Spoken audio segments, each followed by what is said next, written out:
Wizards aren't overpowered. What?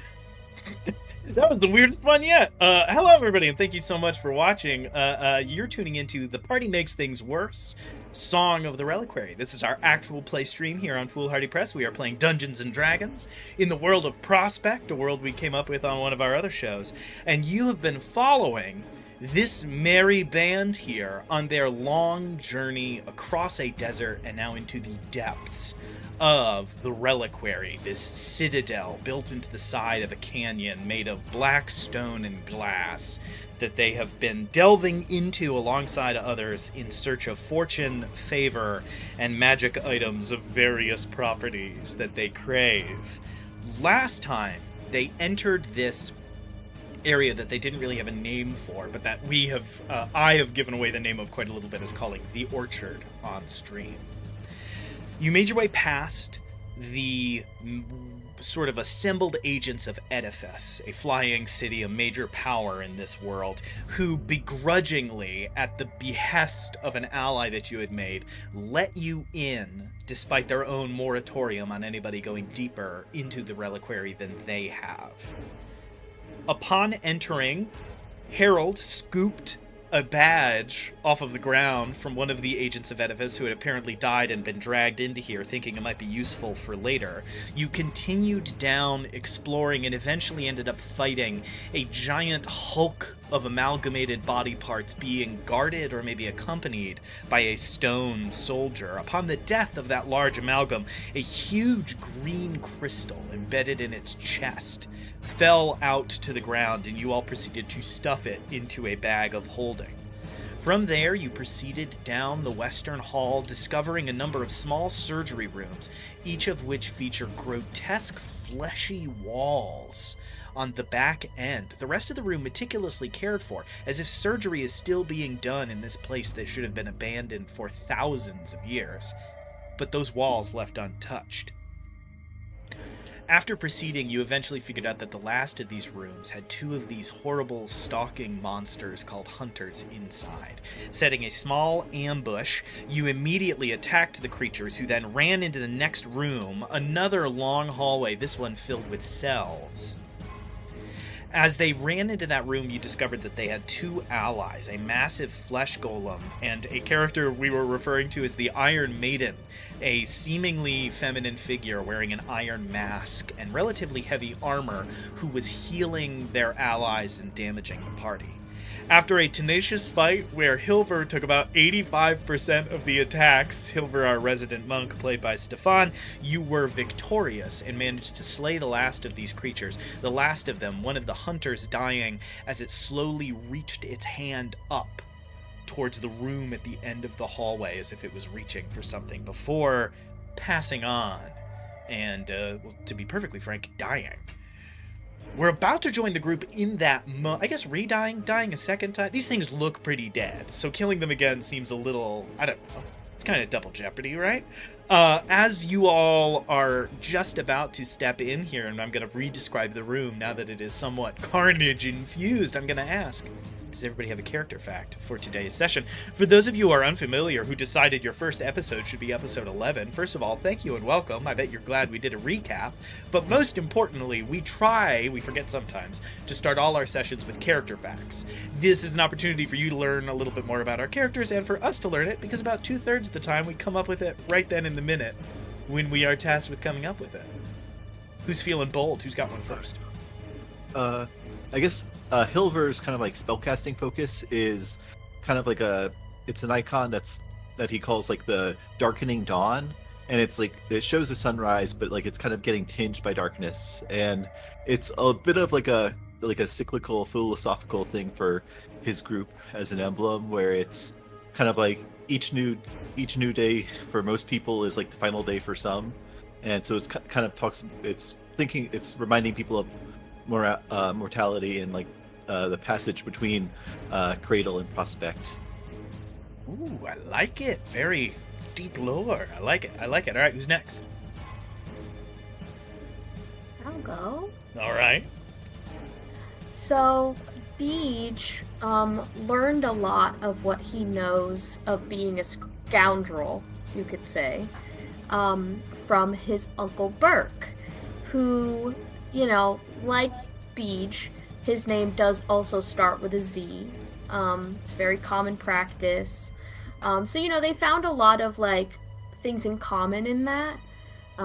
So that's kind of who taught Beej a lot of what he knows. And is sort of why Beej likes to use magic a lot. Because he was more of a sorcerer type. So he kind of taught him a lot of that. And yeah, he got him into being a scoundrel. But obviously, he was the only one that really was he liked Beej the most. He was kind of the only one. So yeah, he was close with him. You know what it weirdly makes me think of is the Royal Tenenbaums. The Wes Anderson movie, I don't know if you've seen it, but there is a long bit where the divorced dad in it just teaches two of the kids how to be miscreants, just how to misbehave for 20 minutes in the middle of that movie. Who's up next? I'll take the next one. Harold, as much as he comes off as sort of a titan of knowledge and book smarts, that's not actually true. He didn't attend school. Ever. He never went to school. He's self-read and self-taught.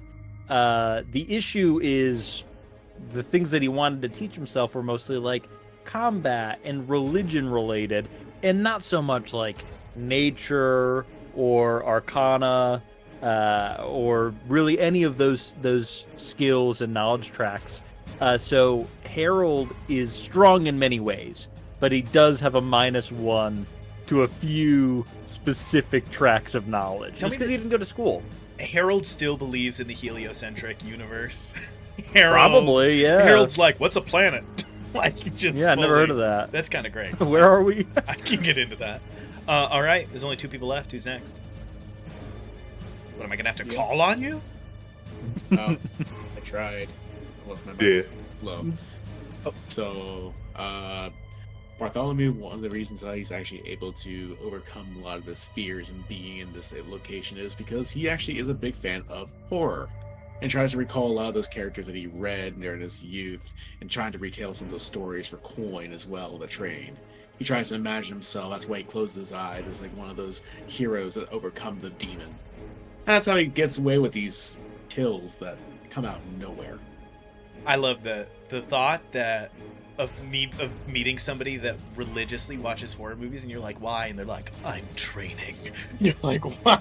What? What do you mean? Somebody who just watches it 3 times a day in case they ever run into a murderous cosmic clown. Pretty good. All right, Michael. Same as Vale. It's kind of common within where Lemon's from. Lemon's stupid, very, very stupid. Mostly because of that lack of education. But that's also because his nation or his town, whatever you want to call it, is constantly being bombed. It's hard to read books. That's through the earthquakes and explosions. But Lemon has 0 book smarts. That's extremely funny. I like the thought that you really have to strike a balance in Glintswake. A mullock, for the record, is our to refresh your memory, is the term for those little towns, abandoned as they are. The thought that there is so much artillery noise all the time that everybody has big earmuffs on, and so the teacher is having to write everything out longhand, so it takes you 2 years to learn what most people learn in their first month of school, is pretty good. I can see now how Beej became the common sense, shockingly. The picture is clarifying as to how Beej is the one who's were you all raised in a barn? And then everybody in sync says yes and nods their head knowingly, because that's where they were raised. When I was lucky. Beej is a screw up in his family, but I guess compared to all of you, he's damn, you guys are really stupid. Now, in his defense, Harold was a valedictorian of a school with 1 student, which was Harold. So he had a little bit of a slanted. Just putting it out there, God thought he did well enough and gave him magic superpowers. So that's a good point. All right, and with that, we are going to jump into the moment here. Combat has just ended. We are all still in this hallway. Towards the door that you all entered from is the body of that flesh golem. It lies inert and dead, but whatever is embedded in its chest continues to glow and crackle with that blue energy. About 20 feet in front of it, slammed into the side of the wall where it died, we see the creature you were all calling the Iron Maiden fall into the ground, mask askew, blood kind of pooling out from under the mask. Further up, all the way almost in that room to the top, we see that dead hunter. It is lying on the ground, hand still outstretched in front of it. It collapsed in that position, the last one still out in the further hallway. On the left-hand side of the room, there are 6 cells. But these are not just the kind of cells that you would throw somebody in. In each cell is a cage, like you would hang from, I don't actually know the name of them. I think they're called like gibbets or something. It is a cage that you would hang from a pole and stuff a person into. And so when you look into these cells, you see a large green arcane rune on the ground, a cage suspended from the ceiling, and then all of that is within a cell. So there are layers upon layers upon layers of protection. That's what you see as you're making your way around. There are bodies to search and things to look for. You have not taken the time really yet, obviously because of the combat, to explore these cells or explore the room. So who is doing what as you are just starting to catch your breath? Some of you injured, some of you not, in this long hallway, illuminated almost exclusively by these green runes and the occasional torch on the walls. Harold is not one for investigation, and that's just a sad reality from his non-book learning nature. He is going to go to the entryway, like down back where we came from, a bit of ways away, and he's going to keep watch to make sure that all the noise we just caused didn't summon up, the witch from somewhere that we haven't explored yet. So he's going to be holding vigil. Okay, so Harold posts up at the door. Now, are you posting up at the door into this long room with the cells, or all the way at the end of the hallway that leads into that circular kind of vestibule? He's going back down the end of the hallway that leads into the vestibule. All right, so Harold, gives you all a curt nod and walks all the way back down. As you pass through that small entry room that divided the hallway from this side area, you again feel that weird sensation as all of the muck, dirt, and blood is stripped off of you magically, and you leave feeling like you just took 8 showers. Moving through, you get to the end of the hallway and start to keep a vigilant watch there. I'll have you roll a perception check just to see if there is anything that you do here. What about everybody else? Is anybody else getting into anything? You have yet again to sort of explore this area. What did you get? Nat 20, gang, to kick off the day right. Feeling good. Could have used that maybe in the next combat we're going to encounter, but... Yeah. I will tell you something, but I'm going to wait until we do a little bit more of what's going on in the room. Who else is up to what else? Bartholomew is scavenging around for stuff that might attract the witch, but more importantly for value. Yeah, sure. Where are you? Are you looking towards the bodies? Are you checking the cells? Are you going to the end of the hallway? Where are you looking? So he's starting off in the cells. Starting off in the cells. Okay. No perception check needed. You can pretty much just look into these as you look around. You start at one end of the hallway, moving forward, while Beige, Lemon, and Hilver are up to whatever you are about to describe. Bartholomew, the first 4 just seem to have bits of bone, skeletons in them, like things were stuffed into these cells but died many, many, many long years ago and were just left to the point that they rotted completely to bones, and that was all that was left. In the 5th cell, you see a dead body, clearly quite badly brutalized and dead. You see one of the mages of Rumgastelon, not a dragonborn. So this is somebody studying there who is maybe not well entrenched. Their body is crumpled, and their neck, specifically, seems to be broken and is bent at an uncomfortable-looking angle. In the 6th and final cell, you see a familiar face. You see somebody very much alive, leaning up against the cell, looking out as if dazed and kind of like head moving a lot, a little bit of baby neck. You see Calroy Elmroot. This is one of the members of the ship that you rode here on. He is covered in surgical scars that are like weeping blood. And he looks dazed and looks at you and he squints and he says something. And no words come out. Just for the listeners at home, Calroy Elmroot is an elf. He has a crush on Beej, and he's turning into a tree, and he's a rogue. I got all that written down. That's all I Nice. know about We love it. Calroy. I love to see it. That's what we like to see here.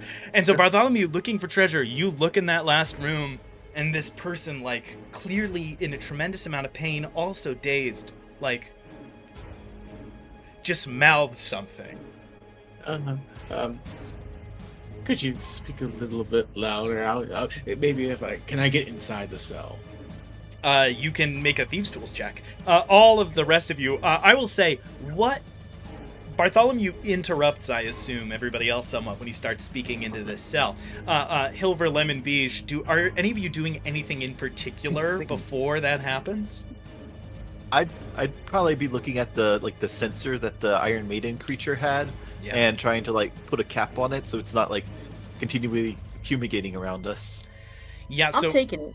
okay. I'll As do that Hilver and hand it off Beige- to Beige. As Hilver lids this thing and hands it over to Beige, and Beige, you are handed this this censer full of this like incredible smelling stuff.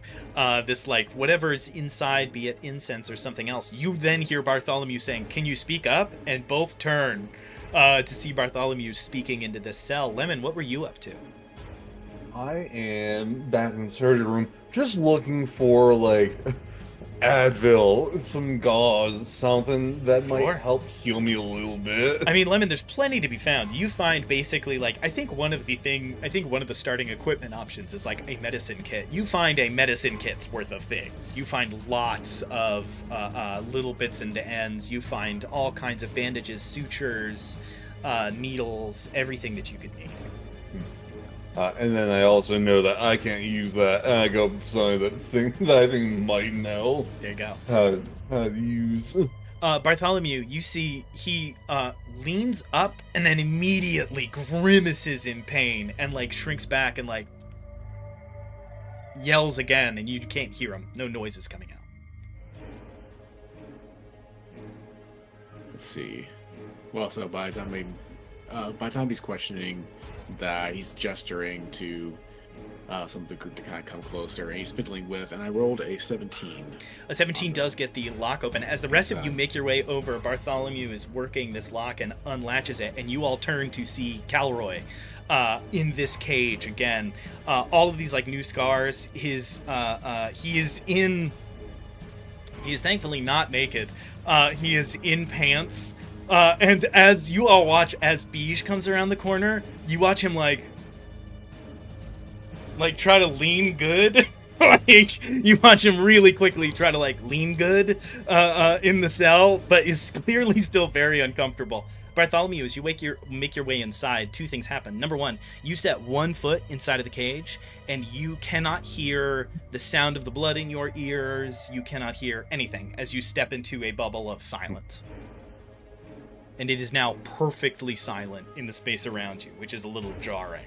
And you see that there is another, more elaborate lock that is keeping the cage that he is in shut.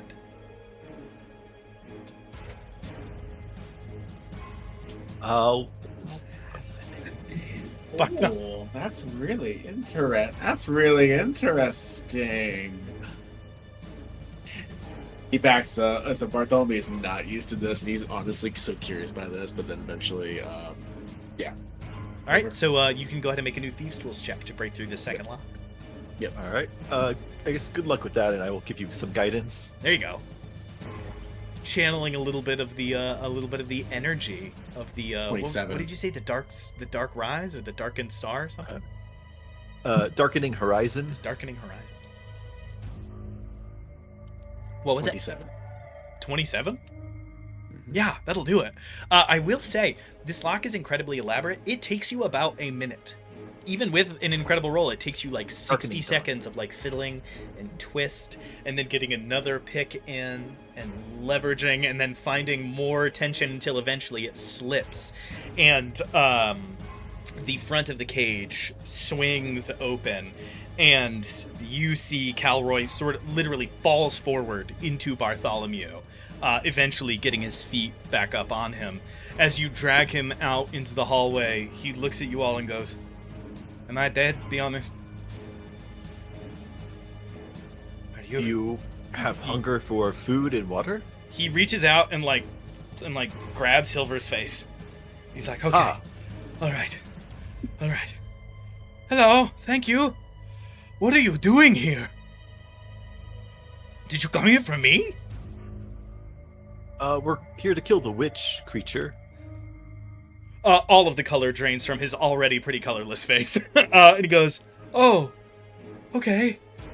And did you already do it?" Not yet. Do you know where? Have you seen it? In here? "Yep. Sure have. Yeah, she's..." And he looks and he sees the 6 dead bodies of creatures in the room, and he goes, "All right. Yes, I've seen more of her than I care to. She's down the way. You all saw the large circular room in the center. Yes? She was through the center door, in there. She does... well..." And he gestures to his split open shoulders and his cut open chest, and you can see that there is something under his shoulder in the front, under his delt. You can see something. When he moves his shoulder, it's like there's another bone there or something, and you can see it rippling on the skin in this unnatural position. And he goes, I don't know how long I've been here. They brought me. I was with the captain and them, and they grabbed me. They dragged me through the tunnels, and I woke up here under the knife. And they kept knocking me out with something, and I woke up here maybe an hour ago, 2 hours ago. I think we've been down here for about a day and a half or so. But was it primarily the witch that was working on you with the knife, or did you see who knocked you out? I was grabbed by, and he gestures to the dead hunter. One of them just grabbed me and dragged me. The rest of them, I don't even know if they know I was grabbed or not. It was in the middle of the melee, and I was gone. And not only she worked on me, but there were others. In the large room, she was there. She always had at least 2 of those with her, and he points to the hunters. And there was a big undead like them in armor, heavy armor with a shield, that seemed like a bodyguard, stayed by her side no matter where she went, even during whatever they were doing, was right by her side. And if you very closely were to go through your memories, when the witch emerged from this place to start attacking the mages of Remgastelon, you would have seen a heavily armored knight emerge behind her who could not fly, and so did not follow her. That's all I saw, on top of and then these that were keeping this place. Alright. And do you mind if I take a look at your wounds? Maybe help you out there some? No, that's fine. He leans back against the wall and slides down and goes, "Oh, the wall is cool. That's nice." And slides down the stone wall to the ground, unbothered by the sort of gore and viscera that now spatters the hallway. He's just glad to be out of the cage. He couldn't even quite sit up all the way. The cages are awfully small. He was kind of down, knees tucked, and so he stretches his leg out and lets you sort of take a look. Yeah, I'll do a cursory overview right now, and then I'll probably bring him to that sterilizing room just so I can look at his wounds without all of the murk on it. Harold, you just start hearing Calroy's voice come from down the hallway with everybody else. Oh shit! It's up to you if you want to just keep watch. I just wanted to let you know. I'm Harold staying here just in case. Okay. As Hilver like gets his arms under Calroy's shoulder and starts to like drag him back to that room to clean up his wounds, is anybody else doing anything else in this moment in this room? I'm just, where is everybody's attention focused as you find this person, but you still have this space around you? I was going to ask Hilver because I think he'd be able to use the kit, but it looks like he's a little busy at the moment. I think it's well timed. I think you walk up behind this scene with a med kit and then just hand it to Hilver as he is about to take a look at the pretty extensive wounds on Calroy. And maybe, Lemon, you could just sort of pop a squat and wait your own turn in the sort of medic line here. Yeah. While I'm waiting for my turn, then I'm just going to ritual cast Find Familiar. Yeah, of course. Get the seahorse back. Yeah. I feel like I want to wait until we're close to the witch fight to get that going. Yeah, I feel like sure. we're getting real close. You conjure back up this seahorse familiar of yours. Bartholomew, Beige, what are you two up to as Hilver starts to take a look medically at what has happened here? I'd probably try to say some comforting words to him and just try to make him feel better. Yeah, as you sort of start whispering sweet nothings to Calroy, you can tell that if Beige had come around the corner first, Calroy would have thought that he had died and that he was hallucinating in his final moments. He fully starts to kind of get a little bit fuzzy, and as Beige goes over and listens, and starts to speak to him, he relaxes a little bit. He is too tired to be flustered, and so instead is just comforted by Beige's presence. And so as you are sort of ministrating and taking to his wounds, he is sort of responding a little more positively with that support. That'll basically be advantage on whatever check it is that you have to do. Bartholomew, what are you up to in this same time? Once he's being cared to, he continues to kind of look through the cells, and then eventually also goes to the dead Major M. Gastelon, trying to see if there's any notes or any kind of loot on him, potentially anything that could be helpful for deeper in. Yeah, or just coin. As you are poking around the room, you notice a couple of things. So number one, that sensor has already been grabbed, the one that the one creature was holding. Here are the things that stand out to you in the room, because it sounds like you're taking a more general look. Something is brightly glowing still inside that flesh golem's chest, and you could find out if it was worth something. You could just take a dagger to it and see if you could cut it out. The Mage of Rem Gastelon, I will say you have kind of infinite time, so as you make your way through those two locks without any time pressure, you manage to pull that body out.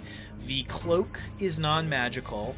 You do find a wand that seems to, with no special enchantment on it. You do see that the mage is wearing a ring that seems remarkably perfect and untarnished, and you slip that off his finger and stick it in your pocket. The other major thing that you notice, there's obviously a great deal of equipment on the Iron Maiden. You could take a look through her things and see if any of it is magical. Both of the hunter's bows seem to have some like runic carvings that would indicate that they might be magical. And other than that, as you are poking around in that last room, it's just a very curious sight. You see two manacled skeletons on the wall to the left. In front of you, you see three statues, all in uncanny detail. And as you take a little bit of a closer look and kind of tilt your head a little bit, the middle statue looks like Zariak the Seer, but young. Maybe 26 or 27, like him much younger than he is now. And where all of these thorns and briars are growing over everything, you can actually see that there are two skeletons in the middle of the briars, as if the thorns and branches grew through their bodies while they were there. The one skeleton is sort of like back to the wall with its hand all the way up in the air, and the other almost looks like it tackled the other skeleton to the ground, like its arms are wrapped around its midsection and is stuck there. And they are both so overgrown with thorns and vines that the skeletons are like perfectly stuck in these positions. Like each finger of the bones of the hand has been like wrapped around and twisted around by vines. So a lot going on in there, Bartholomew.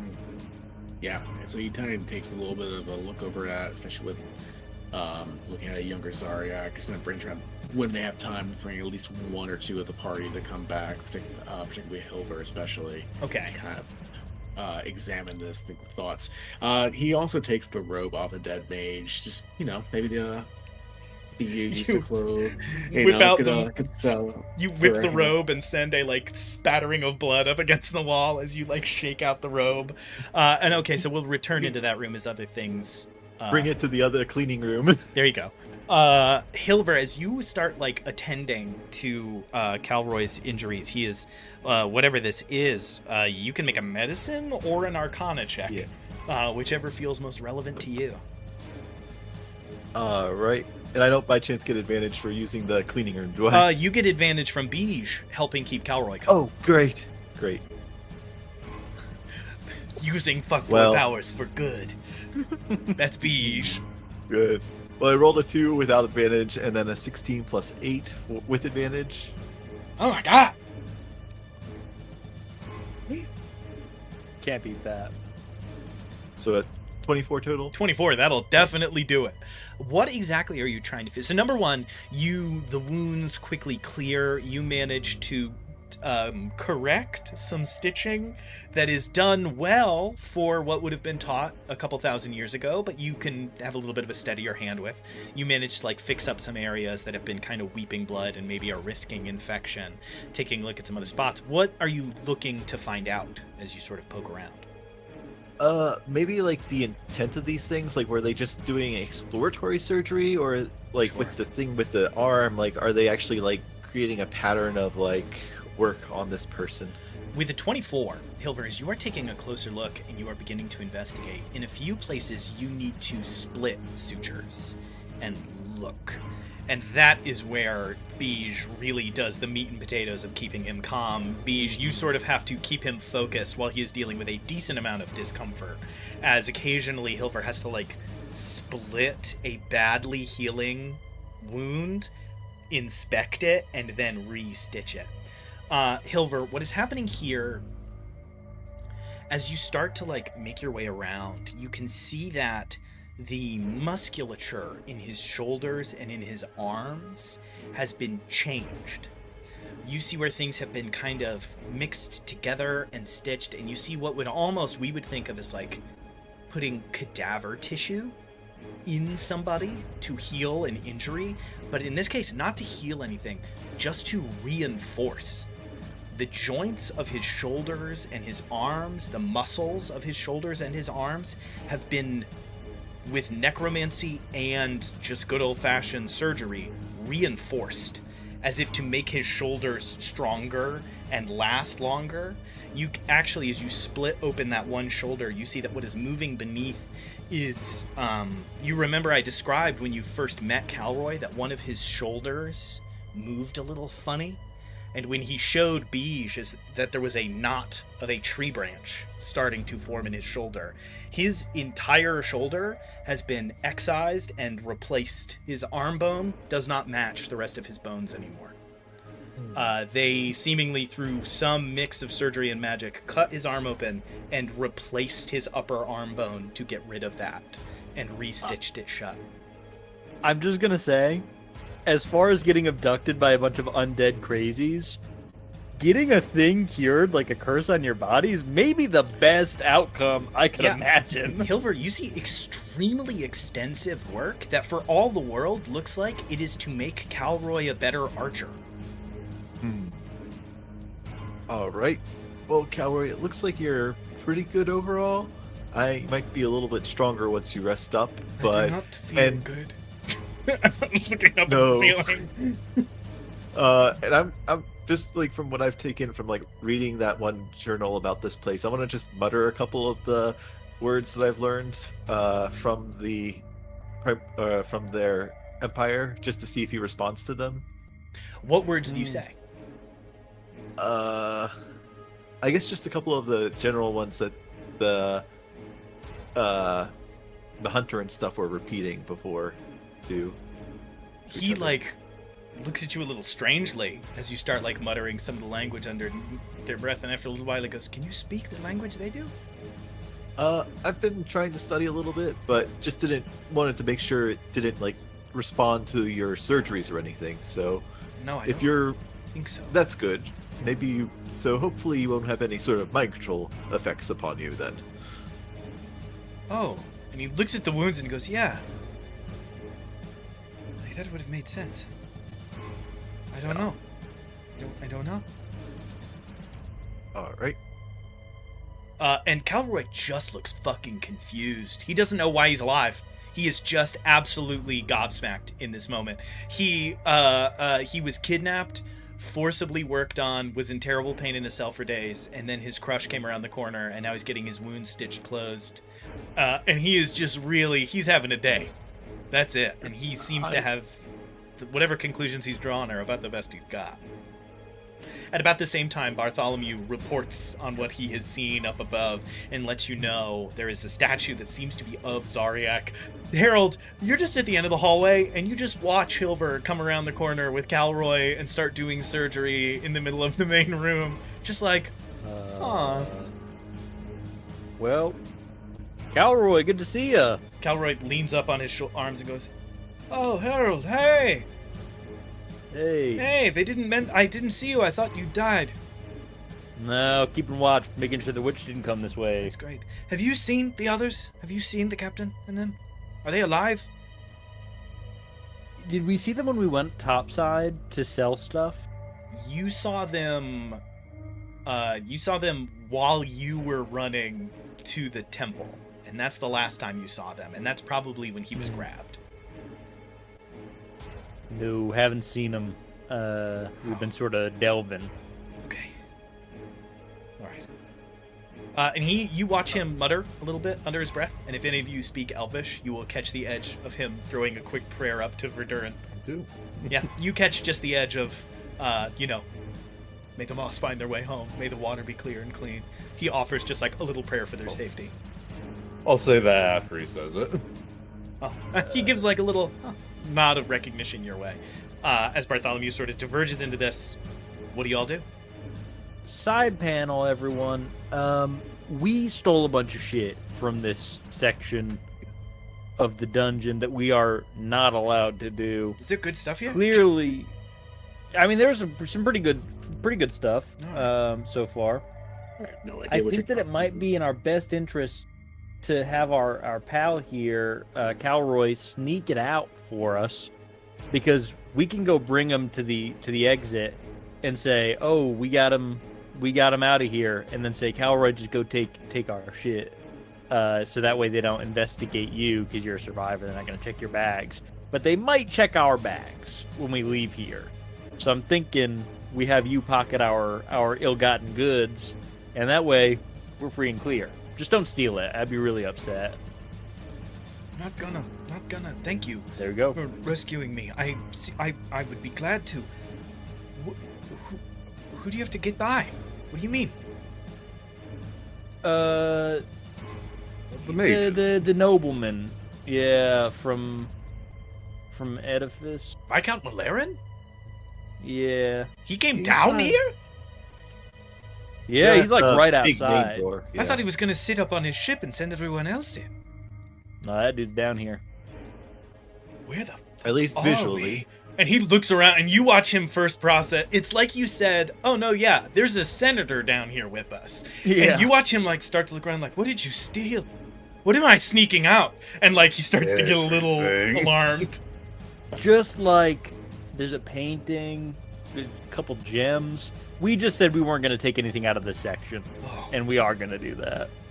I mean, if you think he'll let me pass, I'll lie. I'll say that you found me with my bag or whatever. I can try. Yeah. I think that'll do. I'm a All rogue. right. Yeah, I mean, I think we got it. We I got got it. a We don't shot. have too much stuff. Ow. So let's get you out of here. You're in pain, and there's no reason for you to stick around while we do this big ass fight. And then we'll meet up with you topside after we've done our deed here. Yeah. All right. Should we all? All right. Should we all rest up for a short break bit before heading down to where the witch is probably? It would take a quick rest, a little short one. And then we'll get everybody out. We'll get you out, and then we'll go back in. All right, breather time. Okay. Great. Calroy will just kind of stick with you guys, wherever it is that you decide to take a short rest.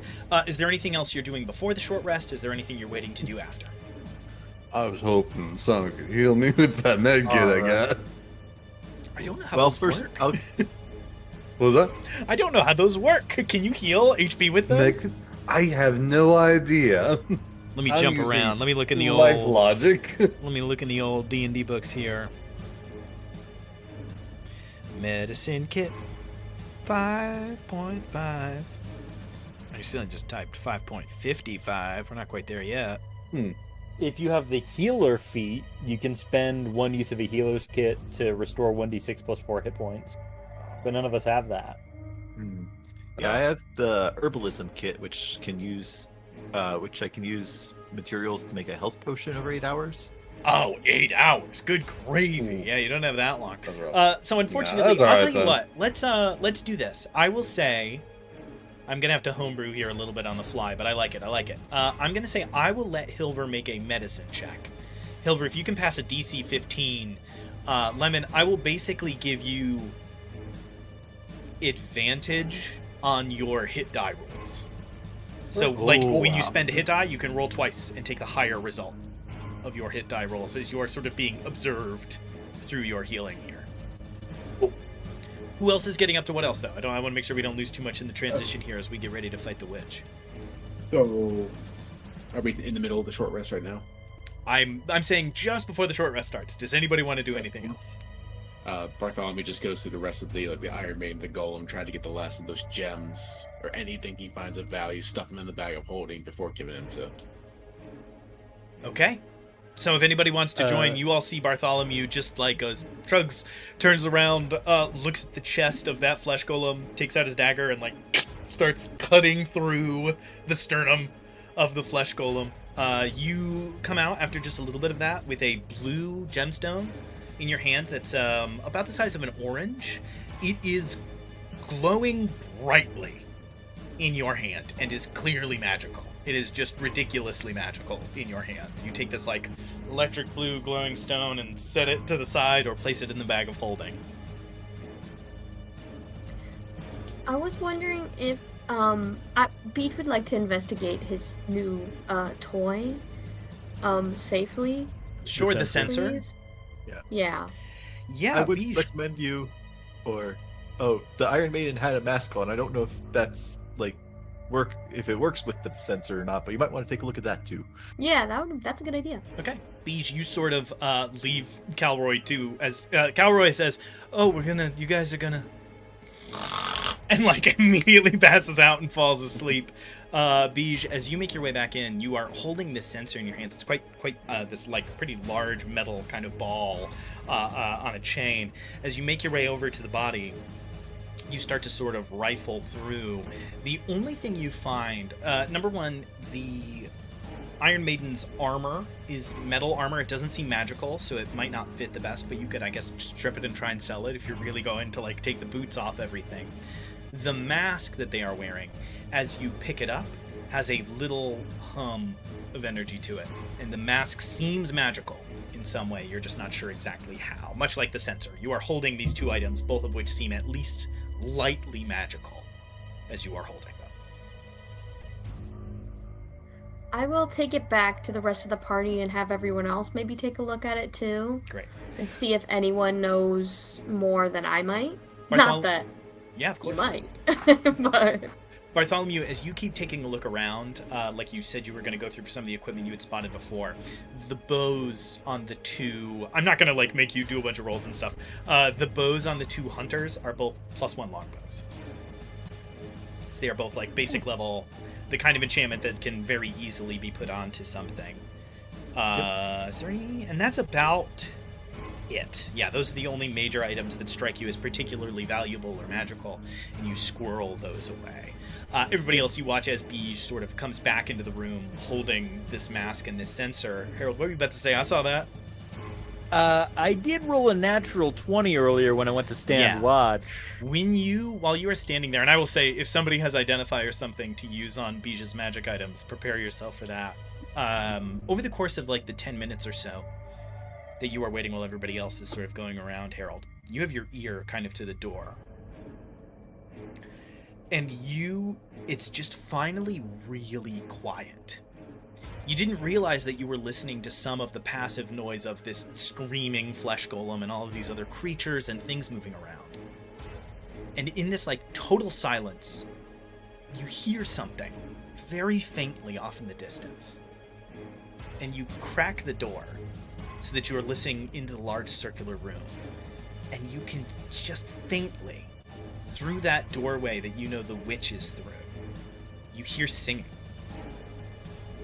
Not in any language you understand, but you like quite clearly hear it. And if you open the door, I will ask, would you open the door a little more and take a few steps, or do you just stay with the door cracked? He would go through. You open it and take a few more steps, and that next door was already open, leading into like those weird tunnels. And you take a few steps in, and you start to smell like incense being burned, and you keep hearing this singing. And you're starting it, the smell is like mixing with a few others, and you get the sense that something is going on behind this door. And with a nat 20, given what you're listening to, it almost sounds like there is some kind of like religious rite. There is incense being burned and a like steady song being sung, and all of that is just kind of filtering through the bottom of the door. And I do need you to make a wisdom saving throw. Yeah. That's a 10 plus. Could you ever fail? I know the answer's 6. high. 16. If you guys could just fail a couple of saves at some point this campaign, that would be cool. Yeah, for sure. You get a feeling that you've had, this is I think the 4th time that somebody in the party has had, I think it's the 3rd for Harold. You are at the front a lot. You feel again like a memory bubbling up inside you against your will, and you again managed to like push it off. This has kept happening, and it's never managed to really get its teeth into you. But it happened again. You back up a little bit, and you do get the sense that you have a little bit of time, maybe, because something is happening on the other side of that door. And it doesn't sound like something that's going to be done in the next 5 minutes. That's with a nat 20. There you go.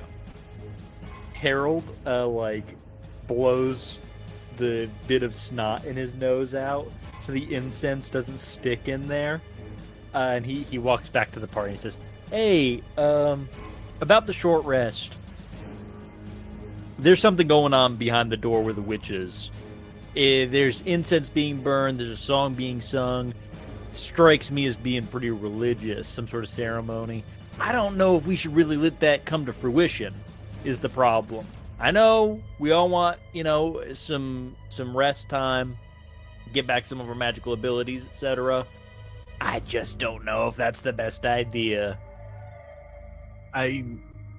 If they're dealing with the gods themselves, that might be very hit or miss, right? But if it's just like rituals themselves that they're doing, it might be something that they do that they have been doing for the past thousands and thousands of years, right? I got a bad feeling about it. It was like hypnotizing me at the same time. A typical religious observance doesn't include hypnotism. So I do think they're doing something. If we interrupt it, maybe we're going to be at an advantage. If we don't interrupt it, bit of a disadvantage. Maybe they're raising a dead person. Maybe they're summoning something. I don't know, but it's not cool. It is certainly not cool. Also, we have not been quiet. I got to put that out there. So they probably kicked off a thing because they heard us coming and they're trying to bolster defenses. So I would say with your nat 20 perception check, you faintly heard this with a nat 20 because everything was already dead through 3 steel doors. yeah. They probably have not heard anything. Fair enough. Fair enough. Through all these like really heavy doors and all these things. Now, if they open the first door, they will immediately know something is wrong. It will be instant. But you would get the sense that they probably haven't, especially if they have been loudly singing a religious rite this whole time. I'll pull that back, but nonetheless, it seems like they're doing something. They're up to something that maybe we don't want to let them finish. But it's a gamble because we're not going to be at our, full fighting strength if we go now. So we got to do a vote. I know this group loves voting on things. So who wants to take a short rest? Raise your hand now. Calroy's hand goes up from the ground, Fair enough. prone. And... I raise my hand and it's got like clawed scratches and a little bit of blood. Most of that's mine. Okay, and who wants to go right now to interrupt the religious rite of the undead witch behind the door? You can't abstain, Bee. I'm not. I will agree with you. I think we cannot let whatever is happening over there happen. Feels like maybe these monsters, these hunters are not, separate from that. Feels like it. Feels like something bad will come out of that. However, I would like to, just before we go, figure out this thing and see if it can help us in any way. Maybe it can't, but it's fun, so I just want to check it out. Yes, sure. I'm. What are you at, Hilver? What's your HP? 15 versus out of 52. max? I give you 20 HP. Real quick. Here we go. I use Lay on Hands, and there's a glow that emanates and starts closing up some of those bigger wounds. The smaller ones stay intact. And then I give myself 10. Okay. And I have 5 left. So everybody, Here you go. be warned. That's enough to bring I'm 5 not the people back healer. up. Yeah, exactly. That's what I'm going to be saving it for. Cool. Yeah, let's figure out the magic items. And then if anybody else needs to do anything during this period, feel free. Beej, I can't help you, but somebody else who has done some learning can. I'm going to keep listening to the right to make sure nothing else happens. Also, again, it is hypnotizing. Plug your nose, plug your ears or something. It's trying to get me. So watch out for that. I'm going. Well, if she can conjure something up, perhaps I should show you some stories and give you some faith myself. And as Bartholomew brings out his, I forgot to do this, so at the beginning, so I'm gonna count this from the original long rest. He gives a bolstering performance just through a religious little circle of his. Oh, I like it. So he can get up to 6 allies. So also, hopefully Callaway as well can get a temporary HP bonus of 12. Nice. Wow. That's huge. Yes. Something extremely funny happens that I did check through the notes for. Calroy takes this graciously, and as Beej, you are near Calroy, he touches you on the arm and he goes, "Who's your friend?" And he points to Bartholomew, because no one on the ship has ever seen him before. Oh yeah. He goes, "Who's I your don't know. friend?" Never seen him. Did you meet him down here? I don't know. I just noticed he was here when you just said it. Huh. I have a quick question. Is it temp HP or bonus HP? Temp. Temp. All right. And was it 12 or 14? 12. Thank you. It's actually 35. I got infinite extra HP actually, and if I take a rest with it, it does go onto my permanent HP. It says if Well- I get over 10 temp HP, I level up twice. It's weird. Yeah. You know, Yeah, I get one nat 20 per combat. What the hell?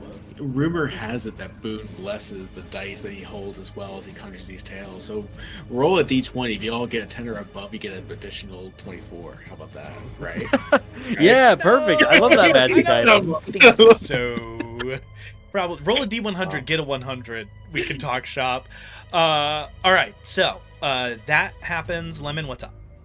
Yeah, I'm just while Hilver's doing the little medicine check on me, I just go I look at Beej and hey, go ahead and just bring that sensor over to me. I can try and help out that quick. Sure. You got some identify?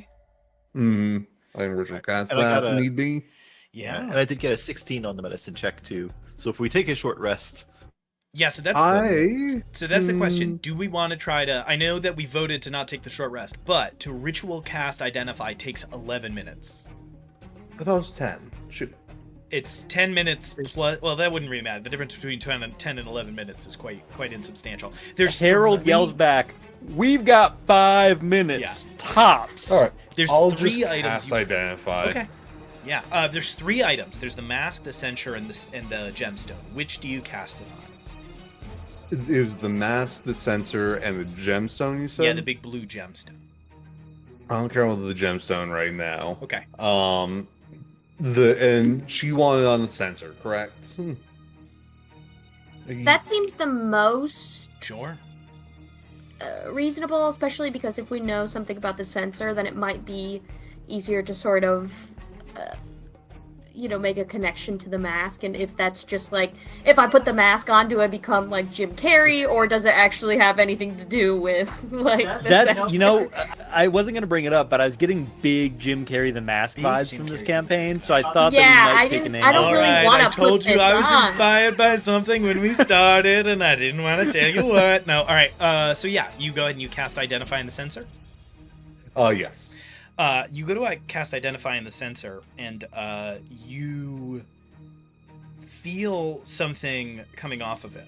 As you do, you connect. This sensor is full of a magic item called Alluring Incense. There are 3 charges. When you light the incense, you get 2 effects. The first lasts an hour. You have advantage on persuasion checks for an hour after you activate this item. The second lasts 1 minute. And it is similar to, it is very similar to what you already encountered. Around whoever burns it, you have a 10-foot aura, and if a creature enters it, it needs to roll a wisdom saving throw against your spell save DC or be charmed by you until the end of the round. So if something was like running up to attack you, it would pass through, and if it fails, it would immediately stop attacking you and attack somebody else. So think of it as just like a 10-foot aura of they need to make a wisdom saving throw or they start doing something else. We love an aura. Love We love that. That's probably good enough for me, right? I'll probably be fine. Yeah. I mean, it would be a good item for you or anybody else kind of in your position in the party to use. Bard, did you want to cast it again, or are you just casting it on the one item? This is your choice. Just the one. All right. You have this mask, and you're just like, this does something. Stick it in your I'm bag. scared or... of that. Beach actually does know about Jim Carrey, like real world Jim Carrey. No. He knows about it. You can't make that. There's a forbidden tome that Beach stole one time and read it, and really shouldn't a have. TV guide from 1997. Flipping through the pages. No, all right. So you have this tempting but ultimately a little too intimidating mask. You stick it in the in your bag, and the rest of you make your way over to the door. What's up? I'm just going with that advantage. I'm just gonna pop second wind. Absolutely, yeah. Go ahead and do that. That is why I'm cool with that. While you roll that, how's everybody else looking HP and spell-wise? Pretty good on HP for Bar. Helver, you're doing okay now. Not incredible, but pretty good. Beej, have you been hit? Let's go. Beej is fresh. Yeah, I can do a 3d4 once per long rest healing if anyone needs a little bit of topping off. I'm good, especially with the temporary HP. Hilver, do you need to do that to yourself? Do you need to like You're rub probably your the own most- Mr. Miyagi hands together? Maybe. I just didn't know how injured anyone else was from that fight. Let's just go or the around other that. one. We're all being like weirdly circuitous about it. Let's just go around and say max HP, current HP. Hilver, All right, 44 out of 52. Harold, 52 out of 60. Bartholomew. 64 out of 52. Nice. Lemon. At the 10 HP. 76 out of 74. Beej. Jesus Christ! Yeah, I'm at max. I'm Well, beefy. Okay. I will use it on my own self then, maybe? Also, if something goes horribly wrong, I'm trying to save a spell slot for Cure Wounds if we really need it. Now, I will say, Calroy has 12 temp HP and is at 1 outside of that. Okay, I'll use it on Calroy. him then. Calroy goes, I no, thought- no, no, no, no, no, no, wait, wait, wait, wait, wait, no, not yet. Can I just stay in the vestibule? Yeah, you're not coming with us. That'd be incredibly dangerous. He points to one of the +1 bows that Bartholomew has. Can I borrow that? Yeah, of course. I promise I'm borrowing. And he takes it and takes a quiver of arrows. And you watch as he like limps his way over to the door that you know leads out, and lays down and sits down on the ground and just like puts his back up against the wall and puts the bow in his lap and the quiver on his side, and just faces that doorway. Calroy, if we die, and there's any way you can get our bag of holding, I don't know who's holding it right now. You can get that bag of holding right there. Bartholomew. There's a diamond worth 25,000 gold pieces in it. Just have somebody break some chunks off of it and bring us back to life. Cool? Just have a cleric bring us back. Yeah, I'll try, man. Cool. That's all I needed to hear. Sure. All right, let's do it. Okay. I just realized I kind of forgot to do his accent for the last 8 lines. Good luck, guys. And he stays down there. Okay, so he'll go. So I'll hide and then drag your bodies into the tunnels or something? Yeah, if an opening happens and you see we're all dead and the witch flies off somewhere else, just grab our bodies. Just get us out of there before the witch comes back. That's all. Yeah, I promise to try. Cool. Okay. Cool. And he kind of leans himself up against the door as you all get ready to go deal with the witch. All right. Does anybody have any last-minute preparation things that you need to do here? So we are going to be in Roll20, so remember, for the sake of our audience, do not say, I go there, I go here. Describe where in the room you are. You're going to see it quite clearly here in a moment. Does anybody have any last-minute buffs or anything that they want to try to use in this moment? Beige, do you light this brand new sensor of yours? Does anybody want to do any of these things to prep for this confrontation? I would like... Oh, sorry. Sorry. You first. I was just gonna say that I would like to prepare to light it, if that's okay. Mhm. I just want to get as much out of it. I don't know how long it's gonna last. I'm not sure, so... Yeah, it's 1 minute, so it's 10 rounds. Yeah, so it seems like it'll be okay, but... So yeah. Beige is standing at the back with a lit match. And their sensor just waiting patiently with flint and tinder I would in like hand. to think that since Beach is a tiefling, I just want him to be able to do one of those cool things where he just lights his finger on fire. That's just for fun. It's a party trick. Maybe it's not real. Okay. I'm in. I like it. Beige is standing Like, there, picture and it. you see that there is a candle flame above their finger by 1/8 of an inch that is just floating there. Just ready. Bartholomew reminds Hilver that he bestowed a tail upon him, so the tail will run away. All right. That's And good. I think I still have a bardic inspiration. No, wait, I did use that one, I think. Hilver, you have a point of normal Yeah. inspiration. Everybody take a peek and see if you have a point of inspiration floating around somewhere. And Beige, take a point of inspiration for helping Calroy and remembering that you had your little flirtations earlier. Here's the thing. I have stacked up 3, Oh, I no. think. I still haven't used any of them. So I will give you the opportunity in this moment then. Would you like to pass an inspiration to somebody that does not have one? Yes, I would. Who No, she's raise hoarding your them. hand if you don't have inspiration right now. Easy choice. Okay. Wow, all right. Done. You guys have No really one been likes sitting on. Bartholomew. We've been through some combats, guys. Sometimes I forget, and I forget. witch is and then so Peach is scary. just so good. He doesn't even need it. All right, so, Mine got refreshed last round or last playtime. Right. Gotcha. All right, so Yeah. Beige, you pass that inspiration on to Bartholomew. A large cartoon kiss floats through the air and plants itself on Bartholomew's cheek. All right, if nobody has anything else, the door is about to open. Only thing I'm doing is I'm new spell I'm using. I'm casting magic weapon on my gun. I'm also casting magic weapon on my big hammer, Uh, so... Did you yeah. guys want to save that until after she does her anti-magic stuff then? Or do you think it'll last through it?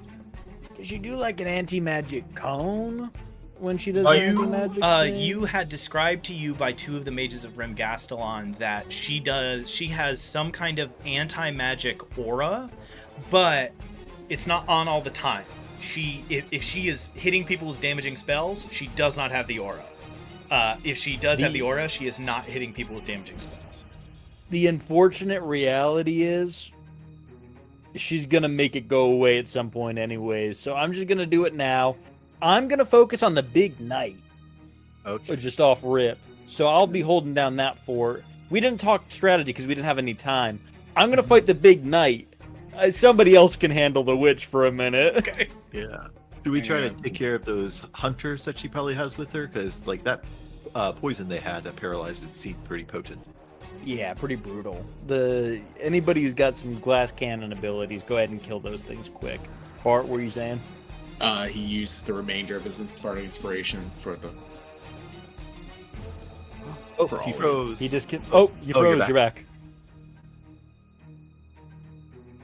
Okay, there you go. My mic just like. Yeah. No Oh, worries. gotcha. So he uses the rest of his bardic inspiration on the 4 of you, the last remainings. Ooh, Oh hell wow! yeah. So you guys all get this like power blast of vague but persuasive ministering in this moment. Okay, I currently have you all set up in the hallway right outside of the room that you know the witch is in. I have Harold in the front, followed by Hilver, followed by Lemon, followed by Bartholomew, followed by Beige. Does anybody want to be anywhere other than where I have you? Does anybody want to be further up in the line, further back in the line? You should, bees should move up with the sensor lit. That 10-foot radius is going to come in handy if you're Yeah. closer to the middle. Okay. Yeah. So I'll put Beige in the middle. All right. Any And other I guess changes? maybe, Beige, do you want to fly above us, or is there enough Beige? like room for Beige to fly above us? You Beige don't know. says, You "Wait haven't a opened the door second." yet. Okay. Beach says, "Oh yeah, I forgot. I'm literally Percy Jackson. Hold on." Yeah. And is Who's it so? that? Is the door like normal person size then, or like an extra tall door? The large door in front of you is about 7 feet tall, so it is a little taller than a normal door, but not by much. Oh, okay.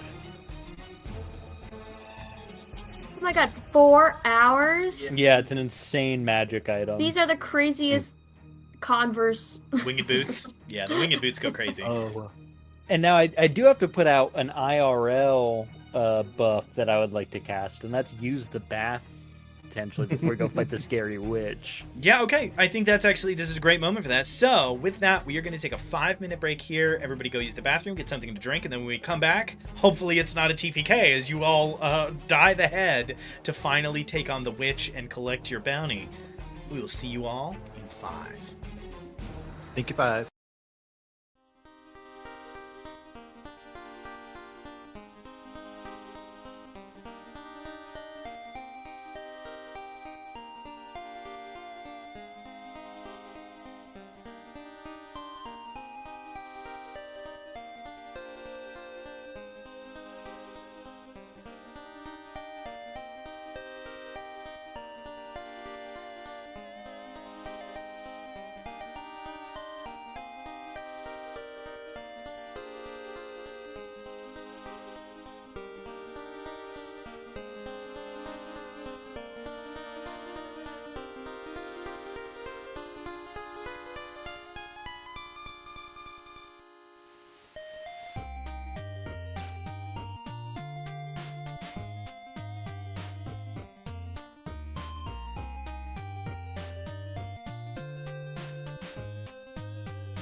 Cleric should only have heal spells. What are you doing? What are you doing? We're doing the hot takes every time now. Hello, everybody, and welcome back to the Party Makes Things Worse Song of the Reliquary. We are about to finally, after like 4 sessions, take down the witch, or die trying. So now, I'm going to tell you all what you see as Harold opens the door into the room that the witch is in. As the door swings open, you all are looking into a large surgical theater. Immediately through the doorway, you see a raked audience area about 25 feet long and about 40 feet wide. It is covered in benches and seats as if many people were once supposed to be able to sit here and watch as down below, on a large central sort of surgical table, work was done. To the left and right of that table, you see other long desks and tables covered in surgical implements of all shapes and kinds and styles. But what you notice far more pressingly is that inside the room, down on the floor where surgery would be performed, are 2 of those hunters, stooped low to the ground with unnaturally long forearms and legs, gaunt, mummified flesh turned gray by long time. Each of them has a longbow on their back and a short bow at their side. A longbow on their back and a short sword at their side. Behind them, on the opposite end of the surgical table from where you all are, you see the witch. She has golden metal plates bolting her jaw to the top of her skull, to the sides, reinforcing her neck, like an undead trying desperately to keep themselves together across long ages and aeons.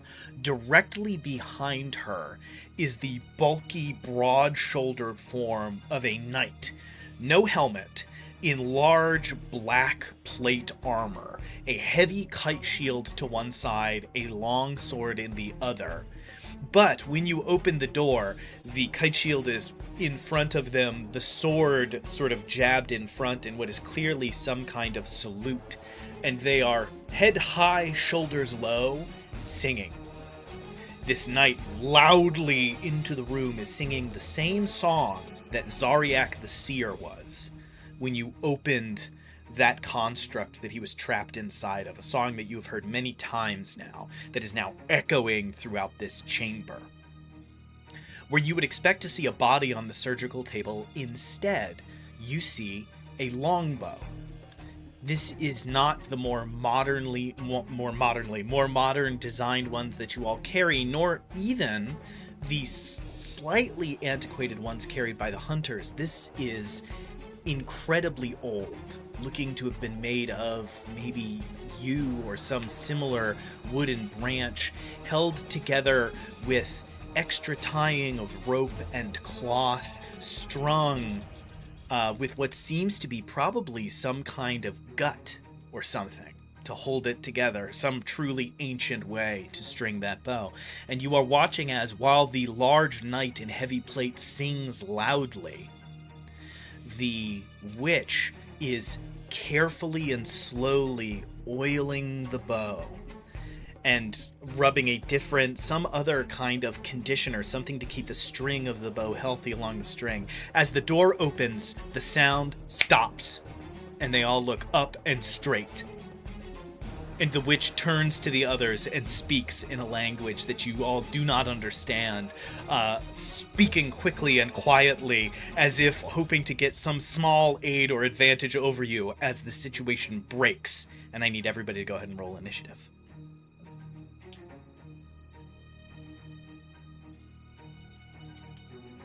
Did anybody get over a 20? Bartholomew, what did you get? 21. Bart with the 21. Oh, 22. Sorry, math's 22. hard. 20 to 15? Oh no, Lemon. I also got 21. Okay, 20 to 15. I got a 17. 10 to 5?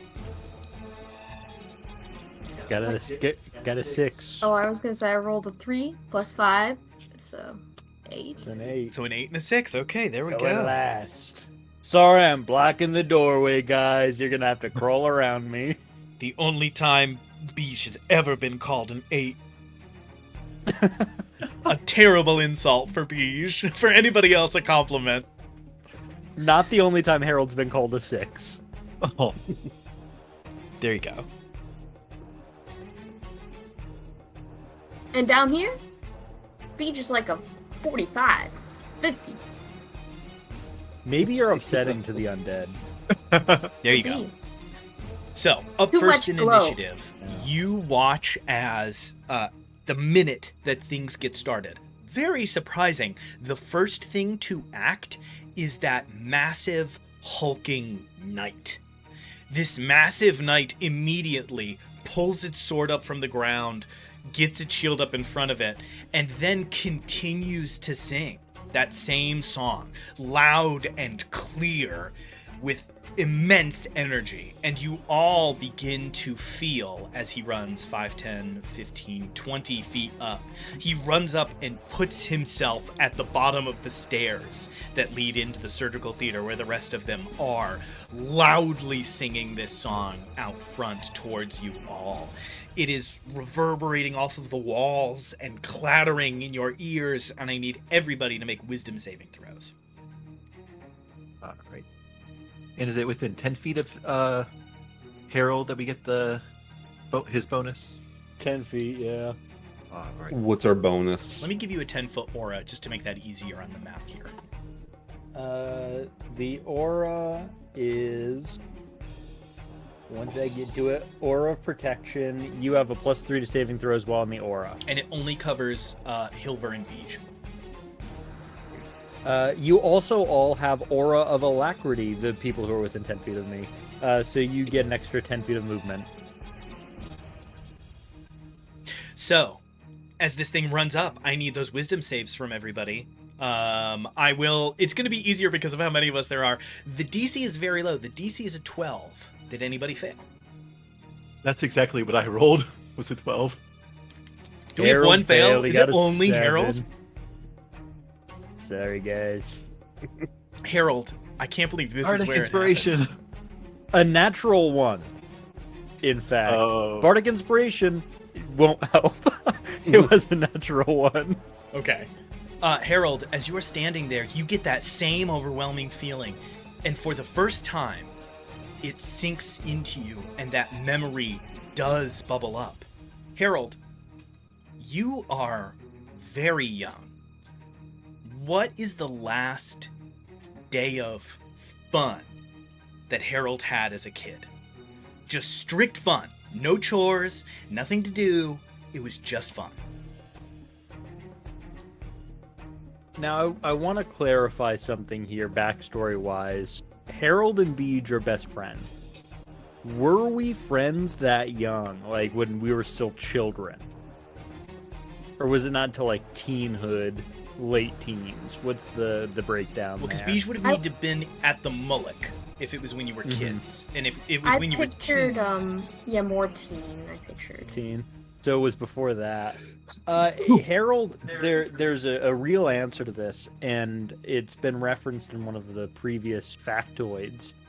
Harold and his Moloch were visited by a traveling tale teller who, would spin a yarn and talk about like the heroes of old and the way things used to be, and even heroes that exist today. And after that tale weaver had told their stories, Harold and a few of the other kids from the Moloch got together and talked about being heroes, and they ran around the Moloch getting cats out of trees and kicking down imaginary doors and fighting fake monsters. And that was probably the last day of fun, because after that it got really serious for Harold. But that's what kicked it off, and it started with just fun with friends. Harold, you are young, and you are running through the streets of the Mullock with your friends. You've been swinging around wooden stick swords and playing and gallivanting all around town. And as all of you are swept up in all of these positive, fantastic feelings, you hear a sound. It's coming out of a tavern. nearby, one of the few taverns in the Mullock that stayed open when things started to get hard. And you just pause for a second and you look in and you see a fiddle player.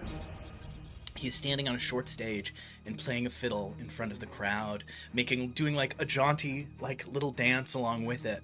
And as you walk up to the door, his eyes set on you as you peek through the doorway. And he is playing the song.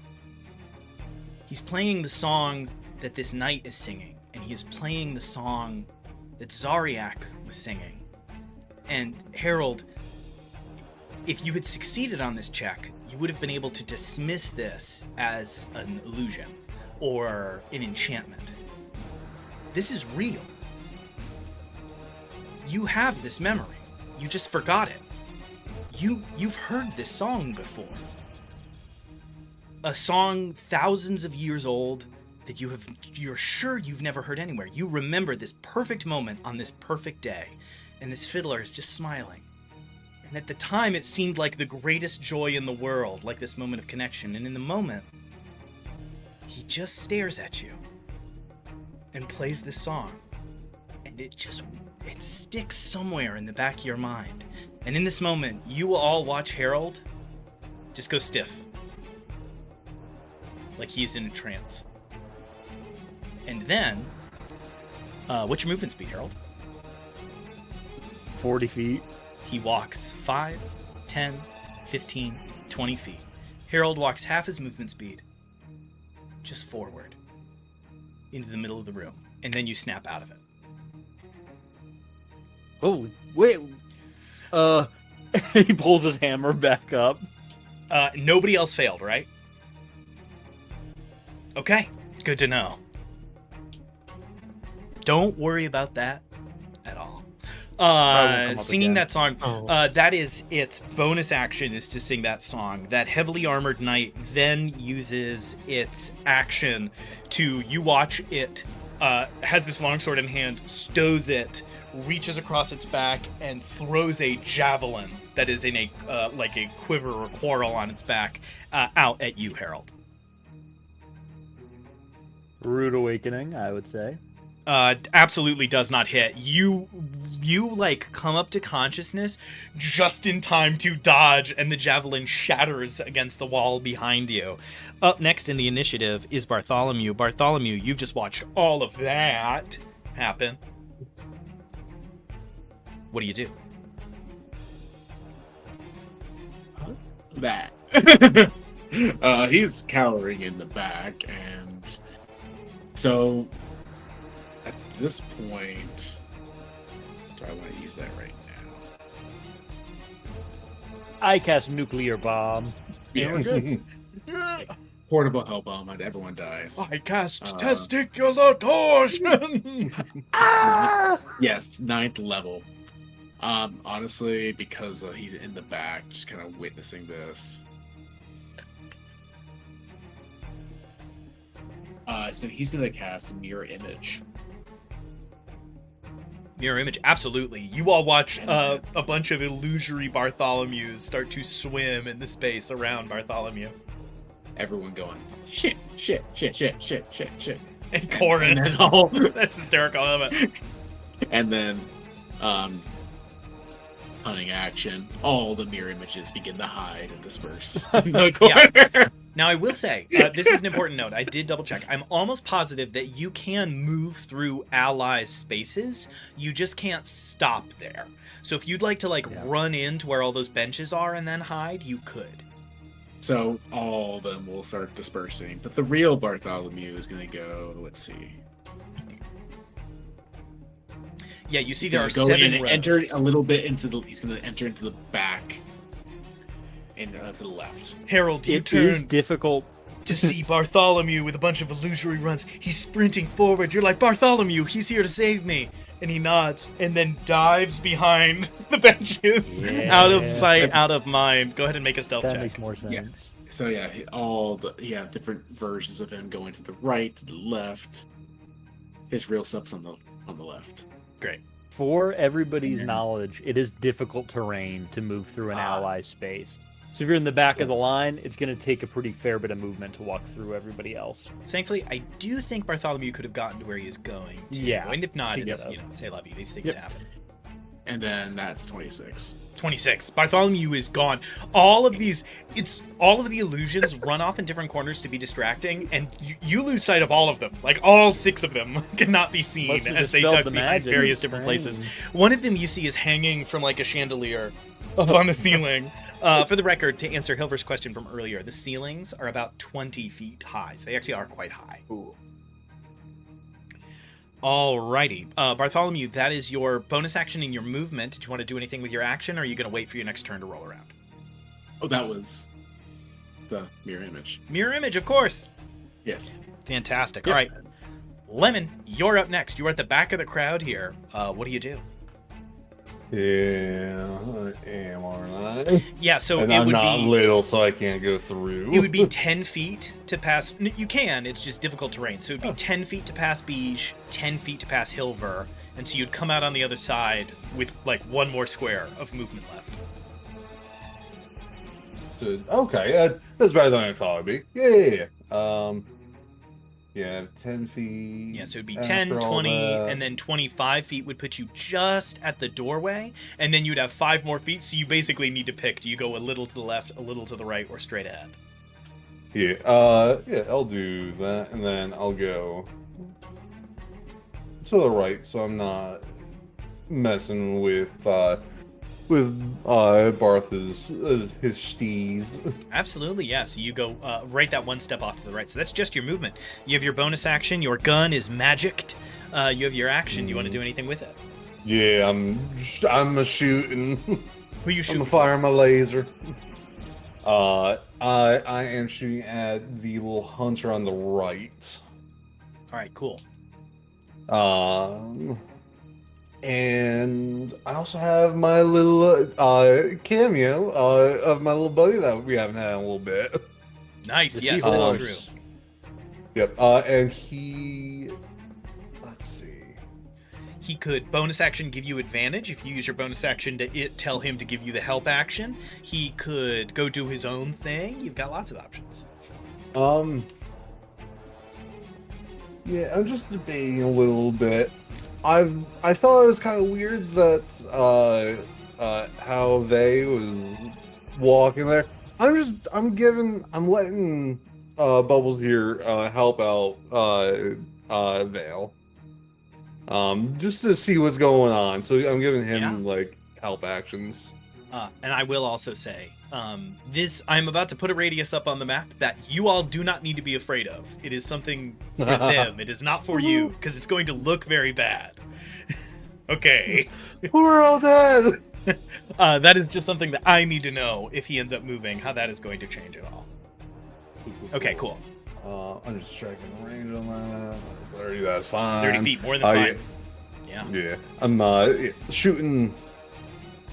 Beige and Hilver, you all watch as with kind of amazing alacrity, Lemon in like pretty bulky armor slips past both of you, like jumps over through the top space, rolls into the room, pulls his gun, and fires across the space.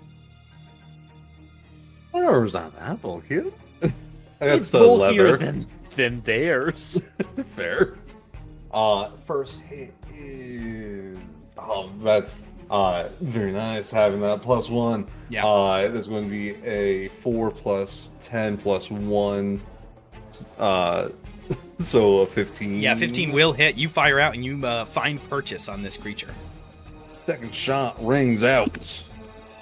Same roll, 15. There we go. That also hits. So two shots crack off. They both stick into which one of those two is it? This is Hunter B. Hunter B is Hunter on the B. right. Hunter A is on the left. Maybe I can give them a little differentiator. Let me see. All right. First shot hits. Oh. Oh, I can. Nice.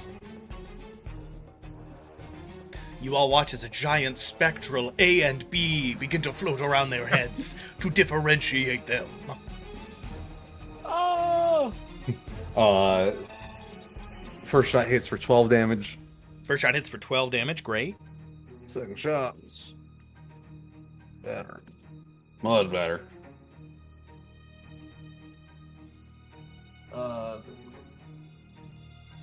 19 points of damage. Nice. Wow, you weren't kidding.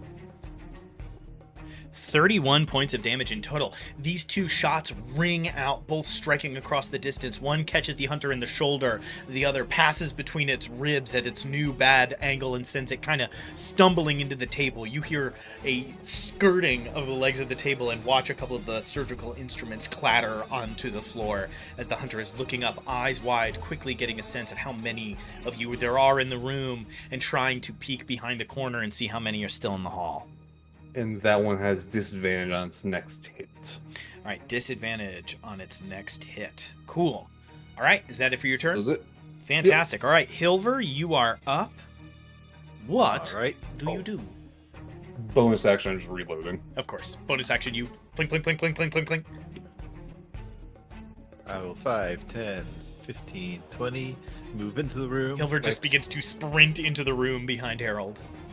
Behind Harold, and so can I go over the railing of the theater? Yeah, you can just hop over it. It's like a little 5-foot Okay. drop. It's not very far at all. All right. 25, 30, 35. And I'll don't move forget over. about your extra 10. Yeah. All right.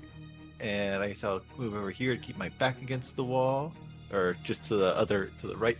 Wow, Our so you right-hand all watch side of as the Hilver hunter. sprints through the middle of the room and then cuts a hard right from Harold, jumps the banister, and lands behind the hunter on the right-hand side, up trying to get into melee with these kind of ranged combatants as fast as possible. And I will strike him with an attack. Sure, focusing fire. Two. Yeah. All right. That's a 16 to hit, 16 and hits, the other was a nat 1. misses. So, all right. 11 points of bludgeoning damage as I strike him with a fist. And I'm so sorry, what was the damage total? One more time? I was Oh, looking 11 for it. points. 11 no problem. points, great. Yeah. And I will flurry of blows him. Absolutely. So you go for more hits. You all watch, as you have seen many times now, Hilver sprint across, run up to this weird undead mummy thing, and then just absolutely rip a punch into the side of its head, and then hit it in the sternum as it falls down, catching a breath. Yeah. Like it's not catching a breath. All right, that was a 13 for the first one. 13 misses. All right. And definitely hits for the second one. Nice. Damage.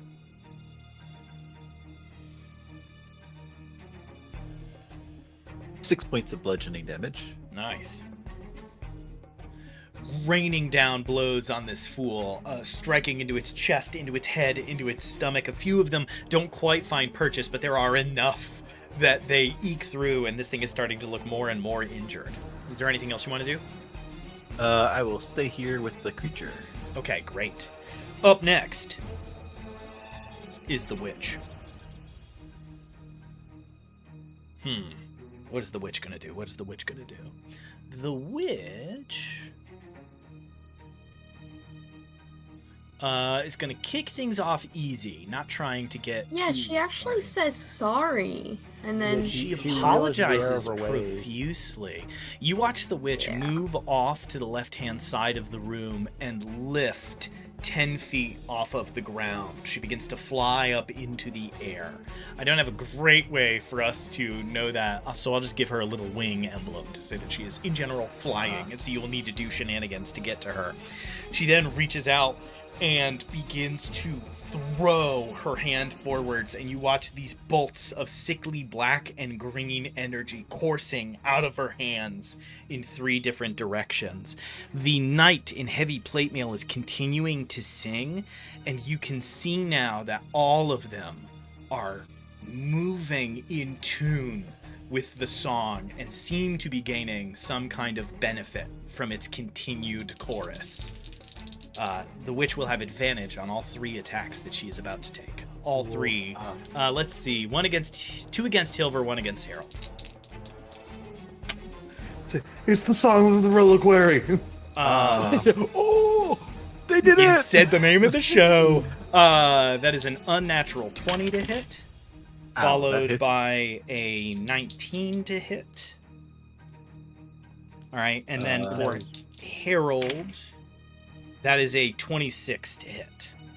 Fuck. The other two wouldn't hit him. Waited. That one hits. Waited. Waited, literally waited. Okay. D20s don't go up to 26, so... Hilver, you take 23 points of damage from the first attack. And is that what type of damage is that? Necrotic. Resistance to it. Let's So, go. alright. 22 halved to 11, then? Yes. That's from the first attack. From the second attack, Yeah. The second was an 18. You said, right? 19. I said that 19. so long ago, brother. That's your Alright. job. It was a 19. Yeah. So that one misses. Okay, yeah. cool. I didn't know that. And then Harold, the one hit you, right? Yeah. It did. 26 is getting through. Thank Just goodness. sneaks by. Something He had to. bleeds. You take 22 points of necrotic damage. These baleful missiles of necrotic and shadow strike into each of you. One hitting Hilver, one hitting Harold, one going wide as Hilver manages to get out of the way of the second one. It strikes into the wall.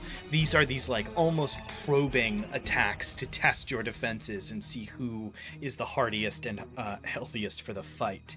That is action and movement. And that'll do it. Okay, that is the witch's turn. So she is up in the air over that table on that side. It is now the hunter's turn. The one with the short sword in front of Hilver is going to vomit on the blade and then swing out at you Classic. twice. It lets this black ichor out, and it gets a 18 on the first strike, which misses, and a 22 on the second. Does that hit? That hits. Yeah. Okay. Disadvantage. All right, so I'll call those two rolls its disadvantage on its first roll, and so it misses the first, and now I will re-roll for the second. Good I memory. apologize. I would give you a point of inspiration if you'd spent it, but you know, Mm, you're I'm too so good on precious. you. 21. That hits. Yeah. Good, thank goodness. You gotta hope somebody hits during your boss fight. I mean, that's just how it's gotta be. That is 12 points of damage, and I need you to make a Constitution saving throw. I hit him 2 times. That's 2 disadvantages. No, I decline. Please.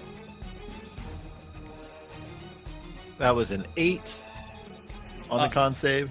With an 8, Hilver, you feel this terrible burning pain coming from the blow, and you are paralyzed. All right. And how much damage was that? I think it was it 12? 12.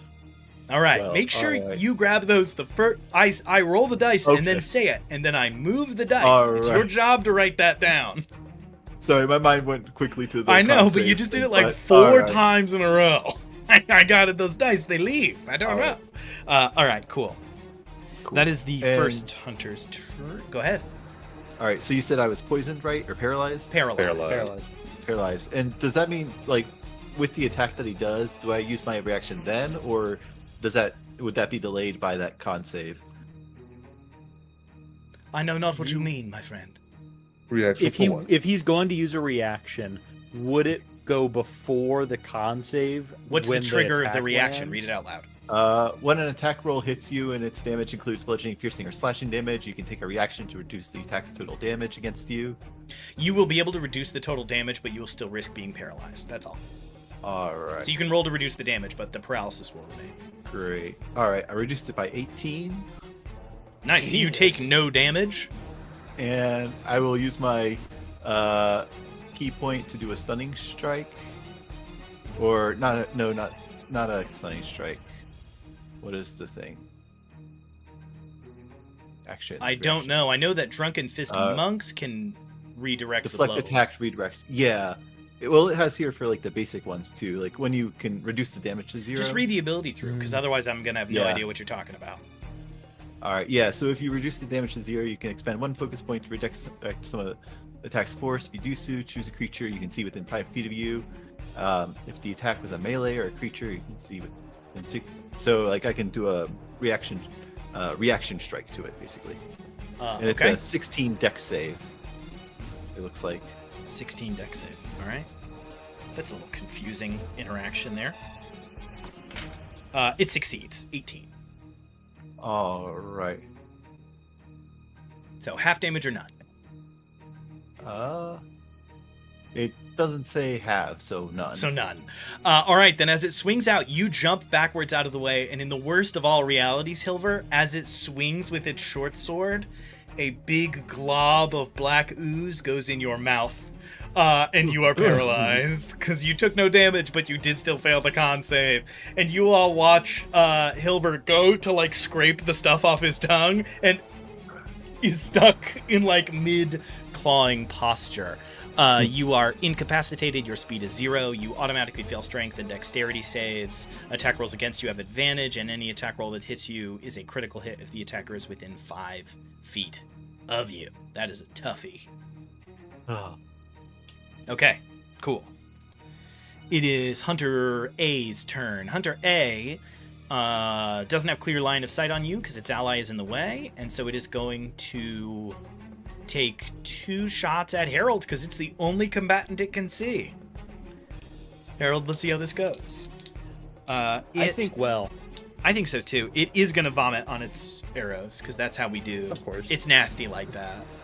That's just that's what they get up to, and I'm not going to judge that. You manage to get your shield up. Wait, you don't have a shield. So do you dodge out of the way, or do you manage to like knock the arrow with the hammer? Harold, when he sees the arrow coming in, he sees it doesn't have the velocity necessary, so he like puts his pauldron in the way. He knows it won't get through the armor, so it plinks off that way. So you hear the plink plink and know that they have both deflected off to the side, and that turn goes by without much aid. Damn you! All right, Beej, you're up next. The situation has changed a little bit. Beach just simply sings louder, is the thing. It's a battle of the bands. Beach just yells so that it can't hear. Obviously. So what do you want to make a Is do you want that- to make a check or? Would thaumaturgy work like that for real, you think? So here's what I will say. No. Here's what I will say. So number one, you Please. can roll to. So number one, you said you wanted to prepare to light the sensor. I did. So that would go off just now, like before your Okay. turn. Do you want to do that? Can I do it after my action? If you want to, there's no particular. Okay, I'll just do reason. it now then. Okay. So I will also give you. This is the game of auras here. So I will also give you a 10-foot aura, as you are surrounded by this fantastic smelling incense. It's this beautiful wafting smell. It's like the best tea you've ever smelled in a tea shop, crossed with every other good smell. You immediately, that area around you sort of gets filled with that. And so here's what I will say. You can make a performance check to try to disrupt, to like throw him off. It's going to be a contest, and I will be frank, the performance skill on this singing knight is quite high. Is it like +9 high? Because Do you have like another Okay, spell fine. that might? I'm gonna cast silence. Oh, come on! You just had silence? That's Beach so just Yeah, wanted. Beach just wanted to sing. You can sing silence. Nothing That else. is so... He's a performer. That is the funniest thing that's ever happened on any show in history. All right, where do you cast silence, and how big is the bubble for silence? That is It is hysterical. a 20-foot sphere, and I would like to Radius. Radius. Sorry, sphere. I think. All right. Sorry, I like sphere better. Okay, so it's the whole room then, right? Because that would be, let me see here, 5, 10, 15. So your sphere will cover the majority of the entire room. So where do you center it on like all of them? On the slab. Okay. Centered on the slab. So you all watch as Beige holds out. What does silence look like coming from Beige? Oh, wow. See, now here's where you can narrate that you do the anti-music that they're singing, and it just cancels it all out. Yeah, that's great. Love So that. Beige, so maybe the most confusing thing in history for a lot of you happens. The door behind you, you all begin to hear echoing down the hallway. Beige starting to sing. As Beige emerges, instrument in hand, censer billowing smoke around them. This song begins to reverberate off the walls, and and as it does, you begin to realize that the sound of the other sounds, the other songs in the room is dimming and dimming until eventually all you can hear is Beige's dulcet tones filling the area, and so that will be the effect of that silence spell, which does in fact capture literally everything in it. And so it is, that's interesting and cool. Yeah, that doesn't complicate things for me. Is that a concentration spell? Yes. Okay. Then as you let that out into the room, you immediately watch the eyes of the witch and the heavily armored figure both turn to Beige, locking in. Beach on looks your at Harold like, bardic help companion. me. Beige, do you stay out in the hallway or do you want to move into the room? Oh, I'm staying where I am. All right, Yeah, Beige is no. staying nice and far. All right, cool. Great. If that's The all, concert is exclusive. There It's you go. exclusive. I also Yeah, like that's that because there's no way sneaking around. From behind you, you hear. Oh my gosh, I forgot their name because I was already laughing at my own joke. Now that's bad form. You hear Calroy go, "You have a beautiful voice," just like from behind you, echoing through the space. Okay, cool. Up next is, at long last, after I think a full 20 minutes, Harold. It's time to take a turn in combat. Harold doesn't want these fools leaving the Sphere of Silence, so he's going to run forward towards the knight Nice. and just start swinging.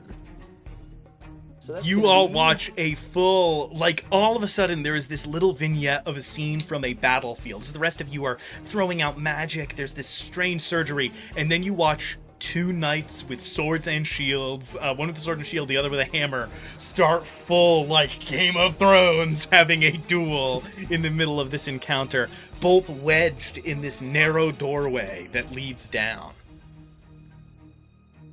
I got a 14 plus 7, 21 hits. 21, and then I got a 9 plus 7, 16. It is going to use its reaction to parry the 21. As you swing down with the hammer, it ducks low and smashes its shield into the side of the hammer, sending it off course, burying in the stone. And your second attack misses as you try to correct and swing back up. The knight ducks backwards out of the way. So the first parry, do I do damage, or is that... No, that is a miss. Okay, I'm going to use my, not my Bardic Inspiration, my Heroic Inspiration. Oh, to You reroll, You see have if you can beat bubbles it. to help you too. Just saying. Oh yeah, I've got advantage. 12 plus 7 on the second attack now. because Remember, of I sent bubbles over. the seahorse. Oh, yes, that's a 19, so that will still miss. Do you want to add, do you have a bardic or anything to Yeah, add? I've got a Bardic Inspiration. I burned that. All right. 22. 22 with the parry adjust does still hit. Yeah. In Oh no, that wait, it's case- only for the one attack. That would definitely have hit either way. Yeah, this is plate mail, sword, and shield. This guy's AC 20. Nice. Do I still burn the Bardic Inspiration? I don't remember what the total was pre-Bardic Inspiration. Yes, you would still need to, because that's what got you above the 19. AC was 20. Getcha. That is 11 points of damage. 11 points of damage. He's practically on death's door. That's what I'm thinking. The fight is basically over. All right. That's the end of my turn. I've got one spell slot left. All right, there we go. You all are watching Harold hold the line, breaching through this door space. He makes sure that nothing else is coming through. Okay. We are back up at the top of initiative. It is the knight's turn. The knight cannot sing, which absolutely blows. Let it do. All right, I am going to have to pull up the rules for a shove attack. Because that is simply what it would do. Let me see if I can find it here. There shall be a contest of strength. I mean, there's literally nothing else, right? I mean, it's got to. It's just got to. Okay, cool. Let me try to... Let me hope that that's going to be easy to find, because good gravy. Is it push or shove? I think it's Shove. right? It's a shove attack. This is the kind of live action stuff that you don't get on those other shows. See, they would cut all this Oh, out. I found it. Unarmed strike. The target must succeed a strength or dexterity saving throw. DC is 8 plus proficiency bonus plus strength, or you can either push it 5 feet away or cause it to have the prone condition. If it fails. Okay, in that case, then the DC would be 15. This thing runs up with the shield and slams it into your chest, Harold, and tries to just knock you down to the ground. Go ahead and make a strength. You said strength or dexterity check or saving throw? Saving throw. Saving throw. And it takes up one of their attack actions. Understood. 19 on the save. 19 success. It tries to push you through the first, slamming into you with its shield. You hold back. It rears backwards and tries to slam the pommel of the sword into the side of your head. Make another one. 17 plus 6. 17 plus 6. It looks back at the witch, and the witch shakes her head no, and it just rears up to slash down with the final attack, not going for another shove. That'll teach him. Only an 18. It is locked in combat with you. An 18 does not hit, right? No, it does not. He actually starts to cry. His confidence is shot. He's gonna remember this. He can't take it. You watch as that happens. It swings down. It looks over to one of the hunters. They make eye contact and cannot speak. But you see I am going to roll. I'm going to see if they can coordinate something. It is going to be its persuasion against its insight, I think. They both need to roll high. There we go. We'll set a DC. Yeah. I did this like 6 sessions ago, and I liked it then. All right. The DC on this check is 3. Whoa. A 5. He makes it. The two Wow, nod barely. knowingly at each other. I'm gonna put this out there. People with Bardic Inspiration can use their Bardic Inspiration to negate points to make it so this doesn't go through. Just You putting do it out that? there. Yeah. It's one of the Bard abilities, special traits. You mean the heroic inspiration? Or No, the bard? talking about bards. We've got Oh, 2 bards okay. in the party that can say, never mind, my Bardic Inspiration is negative instead, and now that guy has to take minus a Oh. D8. I thought you were saying like Cutting we got words, right? cast on us. Not cutting words, no, it's Silvery a different barbs? ability. I It's just don't a know special about trait. I'd have to pull up D&D Beyond. Oh no. Is that like a sub? Does anybody want to class do then? that? Let's just start there while I pull it up quick in the background. I'm Does pulling anybody up have the one to burn? character sheet. I mean, I think I don't know. I have space, I suppose. I burn. It's I- Bardic Inspiration, cutting words as a reaction. Yeah, that's a you reaction can to do that. me being hit, though. As a reaction, when a creature you can see is within 60 feet makes This an whole attack roll time I've ability been check. holding back. Yeah, it's an ability check. Not Or like College this. of Lore? It might be College of War. I don't know. Yeah, But it's you are under College of War. Oh, good. So, Beej, you could do this. So they've got a minus D8, I think, on that roll. As long as it's a 2 or better, it won't work, or 3 or better. Up to you. You want to do it, Beej, or no? So the only other way I can use it, I can use this is if someone else is attacked as a reaction as well. Yeah, if somebody's attacked or an ability goes off, you can use it to essentially give them a minus D8 on their roll. I'll use one now. I have a lot, so. Okay, Oh, roll a d8. Tell me the result. You need at least a 2. Wait, no, you need at least a 3.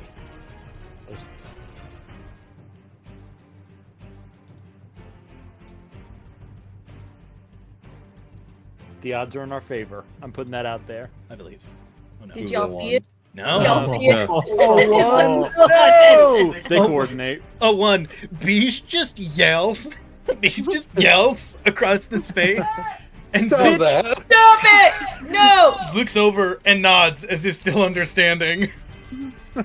No, he you don't doesn't get it. He doesn't get it. He's gonna That's think such you're a gonna bummer. zag. We spent so He's gonna long zag. figuring it out. Oh, It's It's a not good working. try. But that's good to know either way. That's something that can come up later. That was extremely funny. Yeah, sure. All right, Bartholomew, you're watching them hash a plan. It's your turn. What do you do?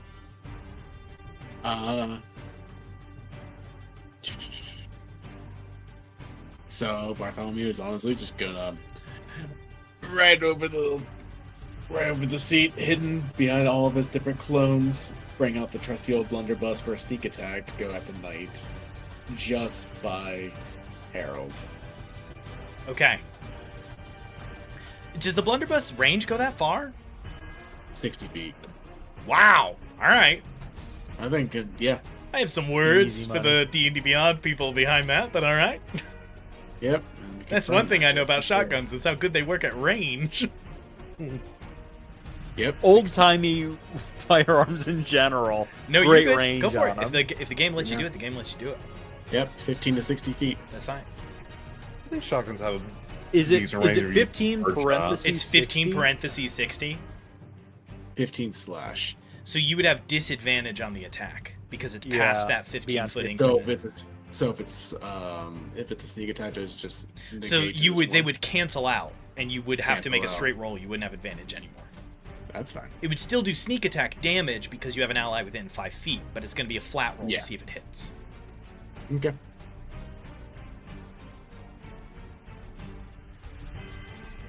$19. 19 misses. Wow. Brutal. 20 AC. Heavy plate. Oh. Do you have your own Bardic?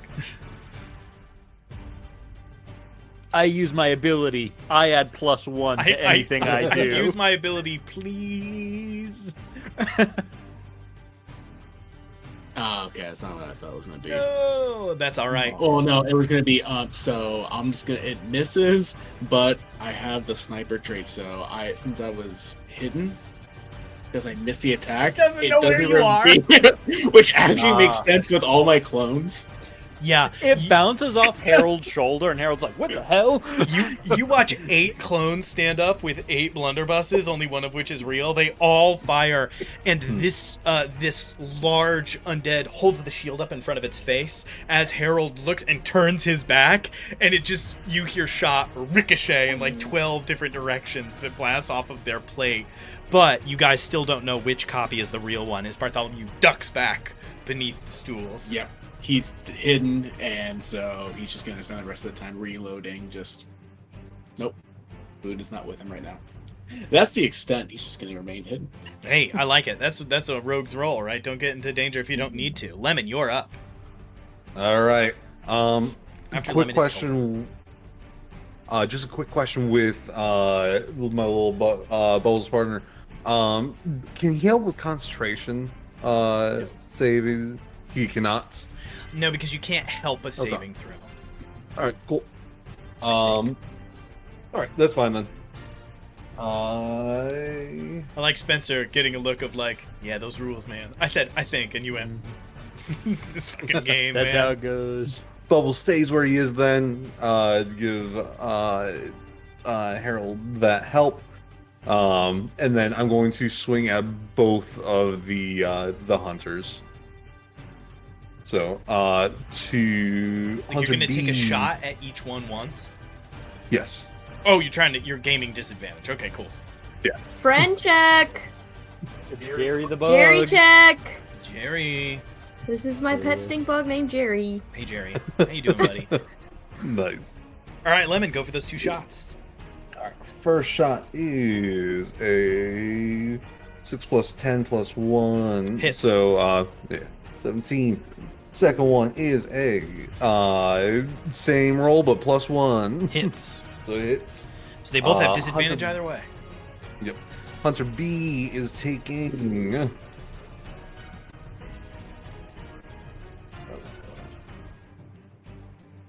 Sevens. Adding sevens hurts. 7, 14, 21. But it's 7-7. 14. Yeah, no. So 11. So he's taking 17 points of damage. 17 points of damage. Okay. Hunter A is taking That is no joke. 14 points of damage. 14 points of damage. 2 more shots ring out, both of them knocking these 2 hunters off balance. Lemon is taking these very careful shots, like he has some kind of scout rifle. He waits for them to be off their balance and then whips and fires and knocks them the rest of the way off, breaking their footing and keeping them from being able to continue. I have double checked. You can help attack rolls and ability checks, and a saving throw is neither. Perfect. Yeah, and that is my turn. Bonus reload. Okay. Love to see it. Right, that is Lemons go Hilver. All right. Do I make a save against the paralyze at the start or end of my turn? Yes. You make a save, I think it's at the end. Let me double check. Yes. Save it. Okay. So I will make a save because that's the only thing I can do, right? Yes. The DC isn't Alright. crazy though, so I believe. All right. Yeah, my save rolls have been going low, so that was a. I will use the Bardic Inspiration. Was it like sub 10 or something? Because the DC's only, I'll just tell you, the DC's only 14. It's pretty low. Yeah, I rolled a 4 and I have a +3 for con, so Oh my god. I will roll the. You gotta roll high on that Bardic die too. You gotta roll 5 up. Yeah, can I use the Hero Inspiration to get advantage? I would use on the it? inspiration first. First. Yeah. Use the inspiration, see if you get higher, and then burn the Bardic if you need it. That one's higher. That's a 13 total. 13 total, so now burn the Bardic, Bardic. Yeah. and you're guaranteed a success. good. And that was a 6 on the Bardic too. 6 on the Bardic. Great. All right, you managed to shake off this paralysis. It unfortunately does burn the turn, but you are no Yeah. longer paralyzed. I'm just like there. And you know that the hunters cannot do that black vomit all they want. They have to. They can only do it every so often. Good. Just like the silence of the Song of Silence, just like pouring into his ears now too. I swear, I'm Chilling gonna me out. get one of those free crits. I'm looking at the audience. I'm gonna get one of those free crits off someday. It's gotta happen. It just has One of to. these. The statistical odds are just unbelievable. All right, is that your turn? Well, it must be. I apologize. Yes. Up next is the witch. The witch is in silence, which absolutely sucks for the witch. But the witch is also flying? Yeah, because it's Send it not up. dispel magic, right? That's not. Yeah. That's what that is. Okay, cool. The witch flies 5, 10, 15, 20, 25. Whoops. She moves the circle. 30. 35. 35 there. Okay, so the witch flies to the center of the room. She does not get into melee with Lemon. And Beige, you just suddenly see a blur of movement, are looking through the door, squint, and watch her just descend to the level of the door, hold out her hand, and she is going to... I look real mean like this. I look grumpy. And she is going to... It was actually better for her to use her standard attack. And she is going to take 3 attacks, all against Beige, to try to break your Oh concentration. no. Probably not. Probably, I don't think it works. Probably not. I don't think so. I don't think it's gonna happen.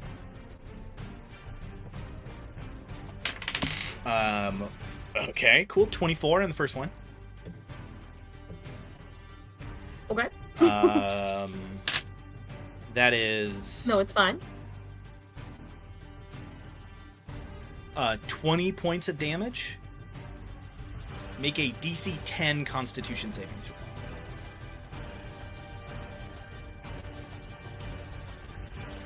12. Oh, 12. You maintain Did you your see that? I concentration rolled a outside. 10. Plus 2. She is going to attack again. Oh, that might be a miss. 16? It hits. 16 hits? Yeah. You guys gotta get Beej some armor. Help! It's normally fun because Harold is Beige's armor. It just so happened this time it didn't work. Listen, Beach looked over at Harold and said, "Help me." He did what No. he could. You take 25 points of necrotic damage. Probably not. Make a DC 12 Constitution saving throw.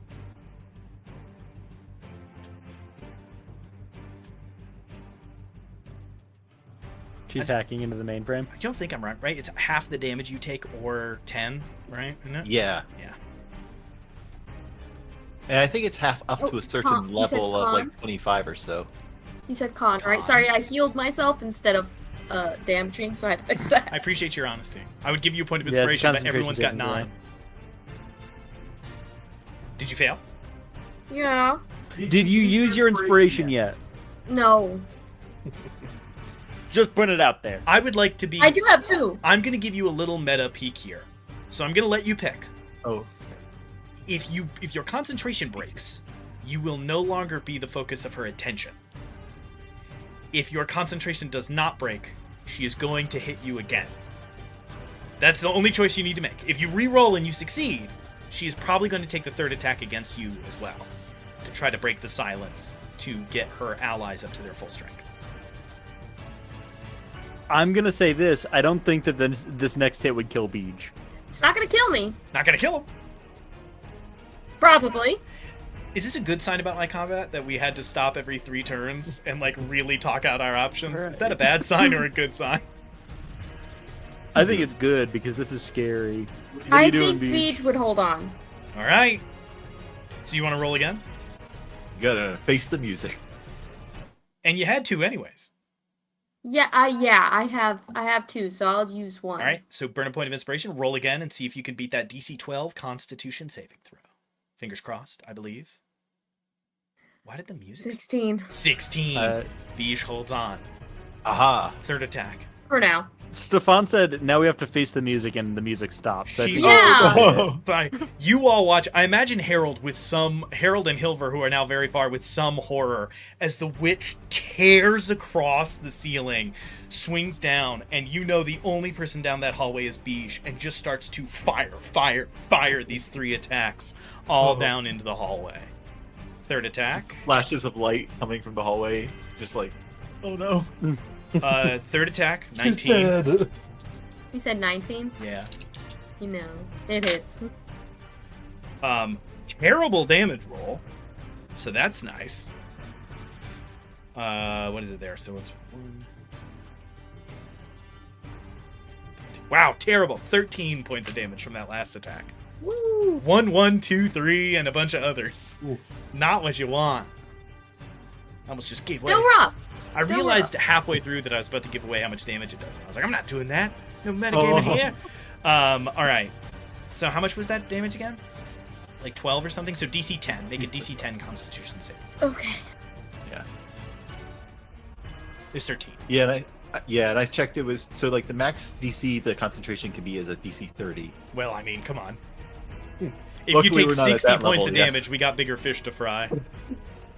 That was another 8.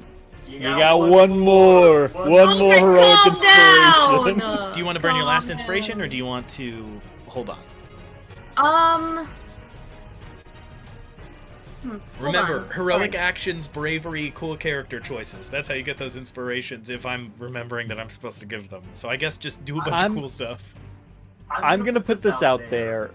If you don't do it, they're all going to have advantage on their attacks. No, I don't think again. I don't think Beach would stop.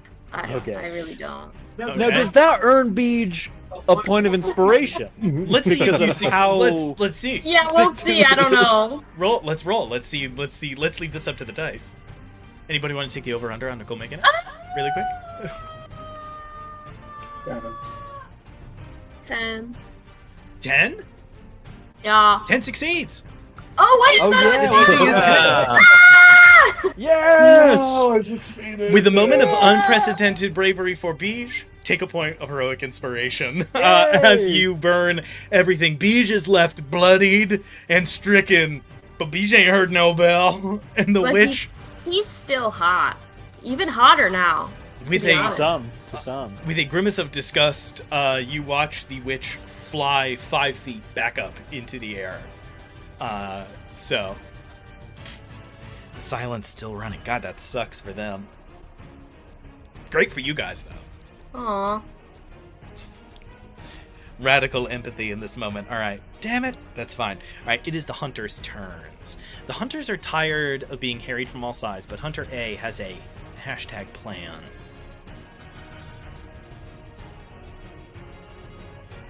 Okay. I really like the Severance theme that the hunters have, Hunter A and Hunter B. I'm just The trying any to hunter. decide here. Any hunters. There we go. Your Audi likes to vomit on blades. Oh my gosh. All right.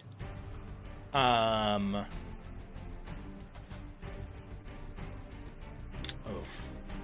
It's just the witch moved, and that messed up the plan a little bit. Not much, but enough that I'm like, really? Are we really doing this?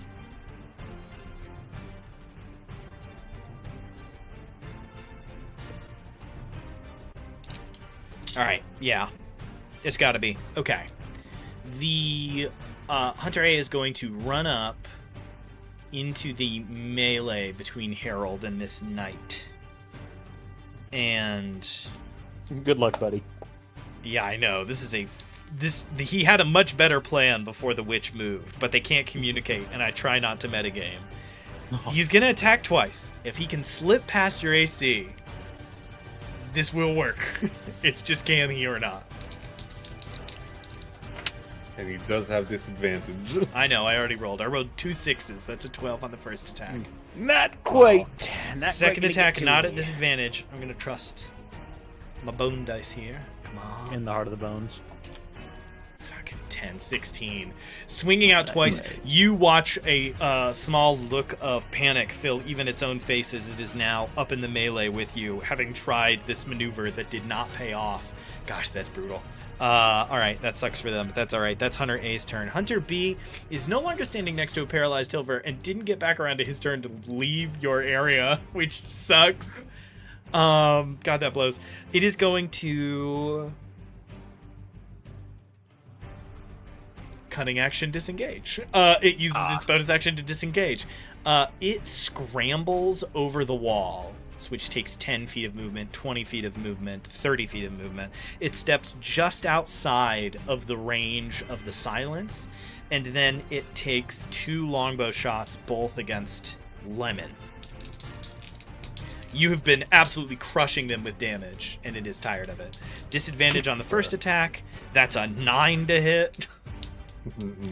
Normal roll on the second. That's a 16. Does that hit you?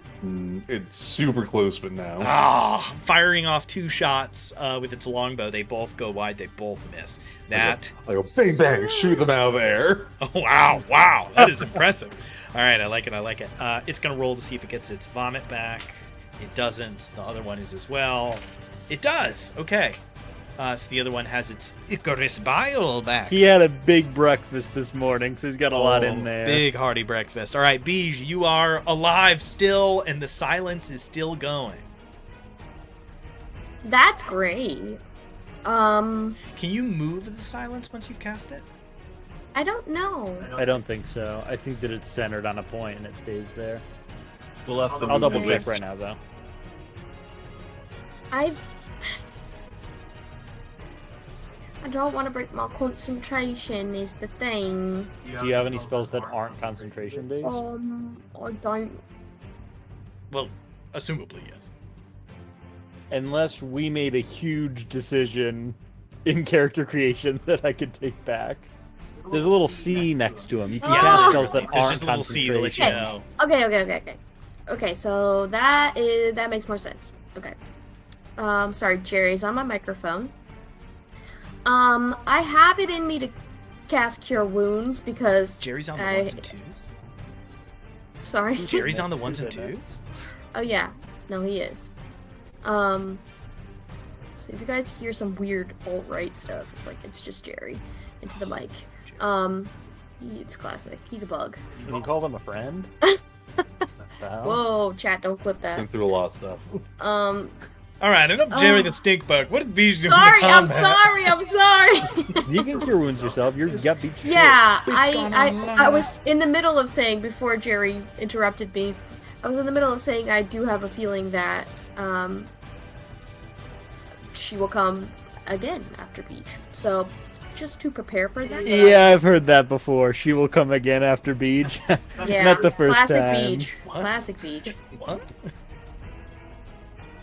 So I will cast that on myself.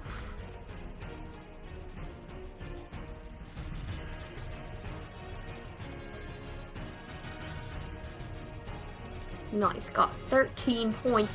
There we go. Let's go. There we go. Got that last attack back. Easy peasy. Perf. And I would like to sing. Nice. I would like to sing. And it's beautiful. And I would like it to be amazing. Okay. Mechanically. To what Yeah, end? What are I you was trying? like- Why are you counter singing? charm? Mechanically. No. Nobody's even charmed. I would like to cast. My phone's ringing. There's a lot happening. I'm gonna do my bardic inspiration again. Nice. All right. Who's getting that? Harold is next. Yes. Yeah. Harold's right up next. Big question: can I get bardic inspiration when I can't hear you? You can hear from inside I- of silence. You cannot produce noise. Sound cannot pass through the sphere. What? Okay, but the vibes. I do think that Beej could do a little dance, maybe. It's maybe not auditory, but visual, because it is a flying little heart Right? kiss, Does right? it say that they need to hear That's you for true, bardic it is my- inspiration? That's to the go? real question. It says that can hear you. Through stirring Oh. words or music. You can't do a little ditty. You can't Oh. dance. You can't do a jig. Let me renegade for the inspiration, hell? please. No, wait. You can supernaturally inspire other through words, music, or dance. As a bonus action, you can inspire another creature within 60 feet of yourself who can see or hear you. You're looking at outdated? Spencer's looking at 2014 Whoa. 5e. Oh my god. See, the problem is I don't have the Bard open. I'm Googling. I'm on Roll 20. Oh. Roll 20? Yes, a more important note, Roll 20 isn't updated? What the Whoa. hell? Beej does a little. So Beej, do you do a little dance? I do a little. I renegade. I actually body roll. I start doing the worm. Doing the The worm as vertical a worm? pure intimidation tactic. Beej begins to do the worm. They fall prone voluntarily. I get advantage on all my attacks. Harold, you get a point of bardic inspiration. All Well, right, disadvantage there you if go. they're ranged attacks, at least. There you go. Honestly, not a bad idea because those are ranged. Okay, Harold. So if that's the case, Beej, did you have anything else you wanted to do on your turn? All right, cool. Harold, Nope. what you doing? All prone. Yeah, I stand up. Harold takes. Not the a bad idea for disengage. Beej to faceplant and give them disadvantage on ranged attacks. It's actually not a Yay! terrible idea. Yeah. Oh, he's worming. Yeah, so Beej is Beej actually does literally do the worming. worm and then goes, Wow. good luck, and puts their head over the top of their head and like lays down like it's an earthquake drill to make themselves harder to hit. That's I'm hysterical. dead. It's fun. Do you not have a point of That was inspiration right now? amazing. I used mine on the. Take a point of inspiration. poison. Tactical falling, tactical faceplant. I'm in. I think that's great. All right, Harold, what are you up to, man? If I run under the feet of the witch, will she get a reaction to hit me because I'm moving near her? I don't know how high Only- up she is. I think Ethan had said 5 feet up from wherever she was. So I think she would be able to kick me in the head. When I ran will. past. You are going. I will say you have to choose if you are going to do that or not, and then you will learn what it is like to get punched or not punched by the witch. I take the dodge action The instead witch's of punch. disengage, and I start running. Where you run? I go 5, 10 feet underneath the feet of the witch as I run. 15, 20, and I block the door here. The knight and the hunter both attack you. The knight gets a nat 1. Not quite. The hunter gets a 25. And that's with disadvantage? Why would it have disadvantage? Or, Spencer took the Oh, you dodge took action? the dodge action. All right, so the knight gets a 1 and a 19 on the other die, and now I'll roll for the hunter. And the hunter got a 10 plus 6, 16. Get out of here. Not quite. You run into the witch directly in what would be her melee field. And she does not attack She you. didn't try. That's hilarious. Do you remember what you were told by the mages of Rumgastelon about fighting the witch in melee? That she's scary, but not in melee. No, What one did they of say their about melee? members, like a mage, Oh, she's wrestled weak. her to the ground. And she Yeah, had to right. flee combat because they literally got her to the ground and everybody just started like stabbing her with whatever pole arms and stuff they had. She is apparently incredibly weak in melee. You can sense she just does not even have a melee attack to hit you with. As you run beneath her, you just watch her like drift away from you in panic, and that's it. As you clear the space, all right, that's your movement, and you took your action to dodge. Yeah, that was an action for the All dodge. right, you got your bonus And action. If I'm you not wanna do gonna. anything with it. I got nothing good. I'm not gonna waste my last spell on it, so I'm gonna stick right. around. Don't forget that you have that bardic inspiration kicking around in the background. Mm-hmm. Up top is the heavily armored knight who is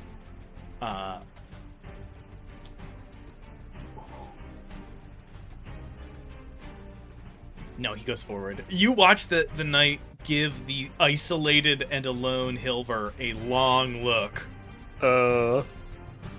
and then turns forward to step out of the silence. He's turning his back on me then. Because it's a better tactical choice.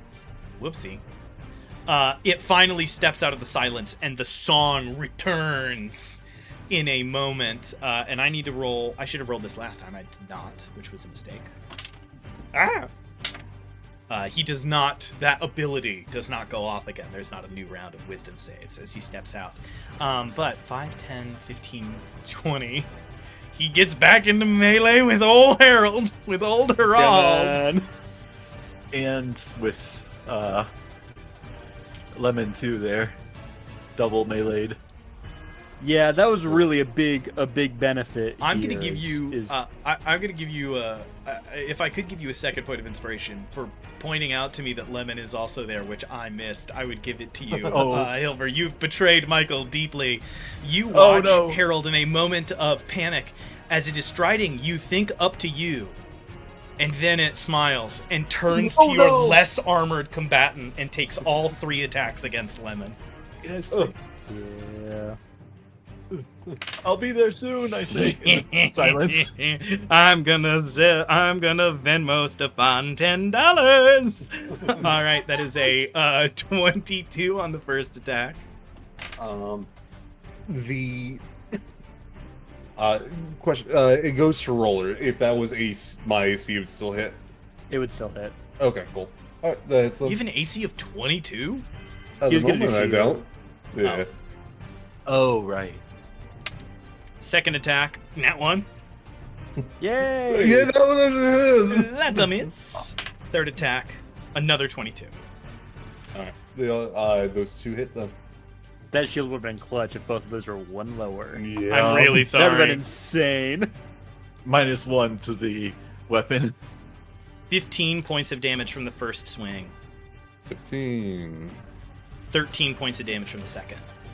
So 28 points. That's 28 points in total. As you are trying to like parry it back and keep it at bay, blocking like with your gun, it is just this incredibly fast, almost formation fighter. It feels like this thing is meant to fight with 10 others just like it in a big row, as it like keeps its shield up with its sword, stabbing low and over the top, constantly finding little spaces in your guard. Harold makes it look easy, but yeah, this guy's pretty tough. You all see the reality of this place, of this like dark army hidden beneath the surface, and you imagine this thing fighting in formation, backed up by the witch and others in a second row behind, and a very different picture of what this place once was begins to fill your minds. That is its turn. Bartholomew, you're up. The combat went from being so far from you to directly next to you. You see the witch, you see the heavily armored figure, and you see the two hunters in the distant. What do you do? Me and my fellow clones hate everything about this. So he closes his eyes once again, thinking of all the horror stories that are around him, and begins inching his way 5 feet, 10 feet between the knight and the witch. Closes his eyes with all of his clones imagining surrounding, and leaps up and Harold, going with a vicious dagger. you watch Into the Bartholomew's witch. head poke out from between two of the pew kind of bench seats, and you're just like, don't do it, brother, no, as he leaps into the air, dagger in hand. Closes his eyes. Working the golem that can work here. 22. 22, going for the heavily armored figure. No, The Vitch. the bitch. The witch. Yeah, that will hit. I was gonna parry you if you were attacking the heavily armored guy. Alright, so... That's 17d6. I mean, it's a lot. Yeah.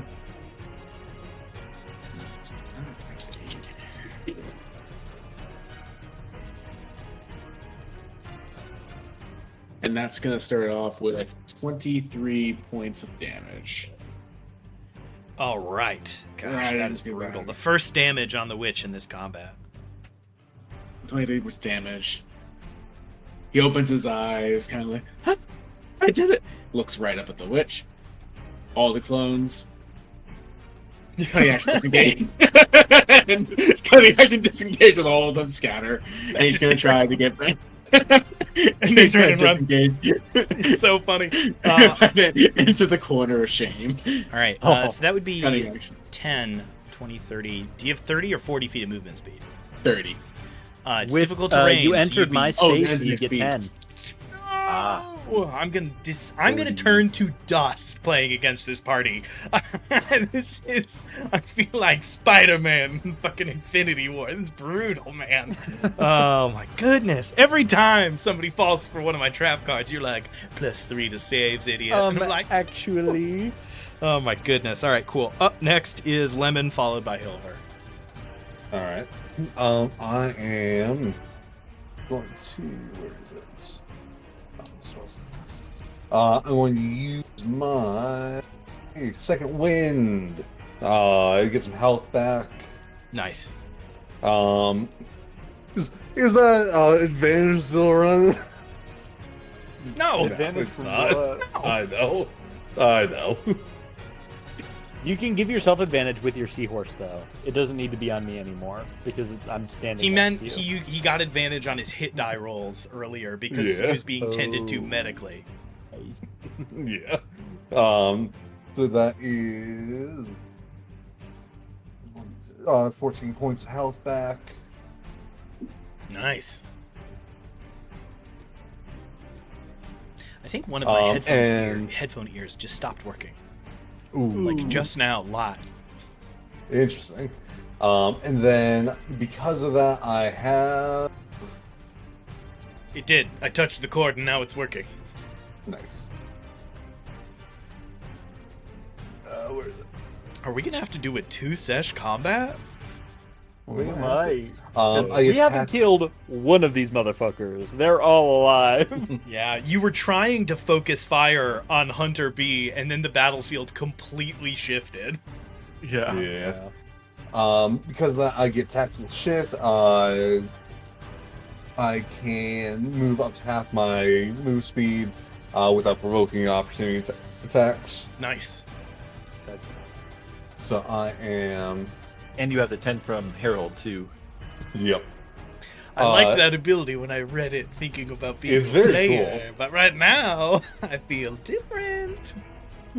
So I'm going through Hilver onto this side, and then Harold. sorry, yep, Harold. And I'm going here, so I'm still in range of Aura, so I'm not in attack range. Okay, cool. Yeah. What's Sorry, up were you gonna next? say something? No? And that was bonus action. Then action to swing. And I do have my seahorse on me for advantage for this. You got a lot of targets. Who you firing at? You are currently looking at just about everybody that can Yeah. be hurt.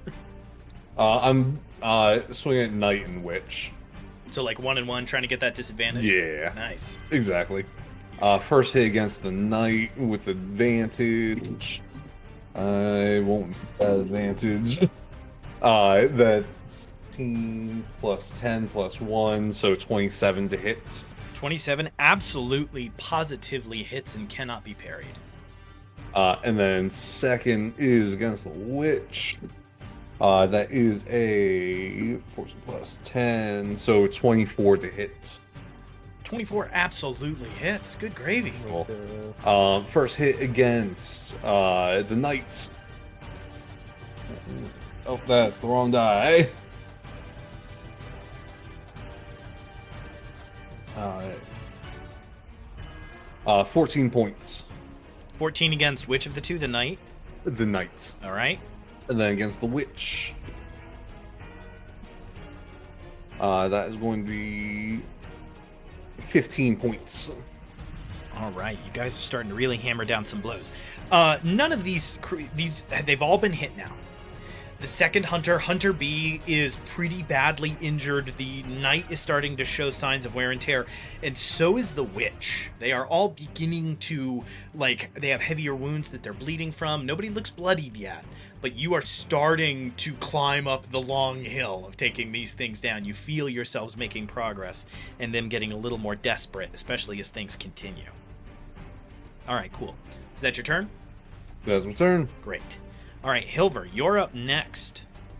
All right. And after seeing that- you is the witch. All right. I think I am going to run along the wall here, 10 feet down to the stalker again, and I will hit it with an attack. Yes. That's a 22 to hit. 22 absolutely hits. All right. That is 9 points of bludgeoning damage as I slam my fist into the back of this thing. 9 points of bludgeoning damage. Oofa doofa. All right. if Hunter it's still- B. That's another good hit. These things are All getting right. a little desperate here. 12 for the next attack. 12? Certainly not. Yeah. Certainly not. Okay. You have a point of Yeah. inspiration. Do you have any bardic, anything you want to do, or are you just going to keep the 12? Yeah, I'll use the point of inspiration to try Okay. to. 14. I believe. 14 just hits. Is the AC. Ah, Nice.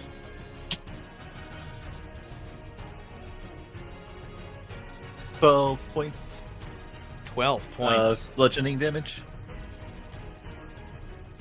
Something's For bloody that one. now.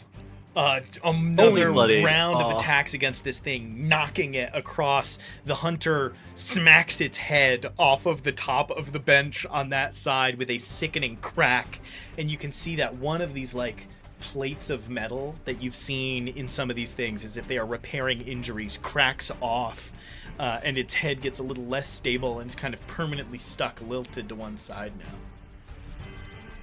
All right, I will flurry of blows. Try to keep on hitting on this guy. and No! maybe- All right, awesome.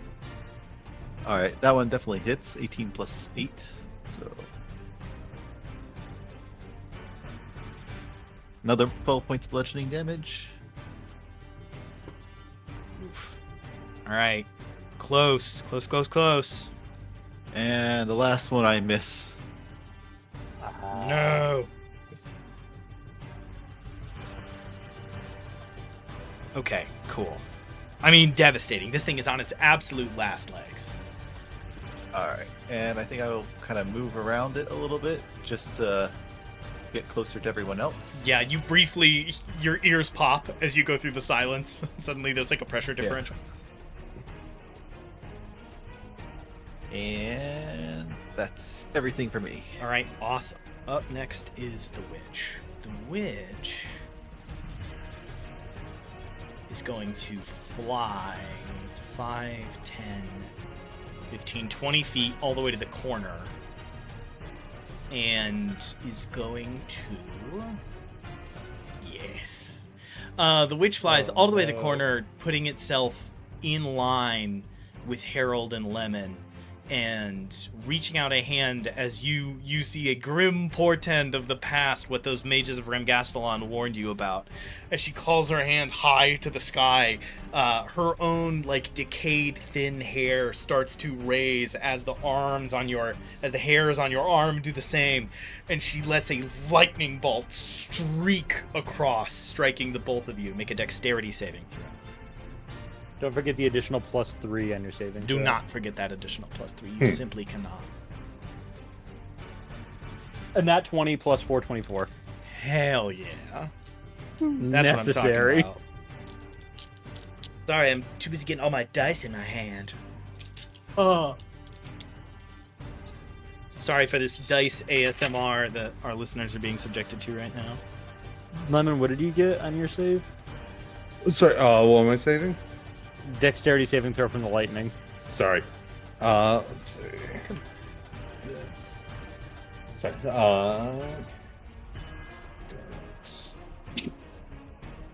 That And with is... the additional +3.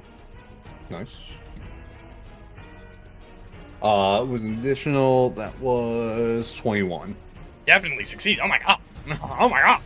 Yeah, absolutely. I get a +5 to that save. Only 14 points of lightning damage to both of you. Honk shoe, honk shoe, boring.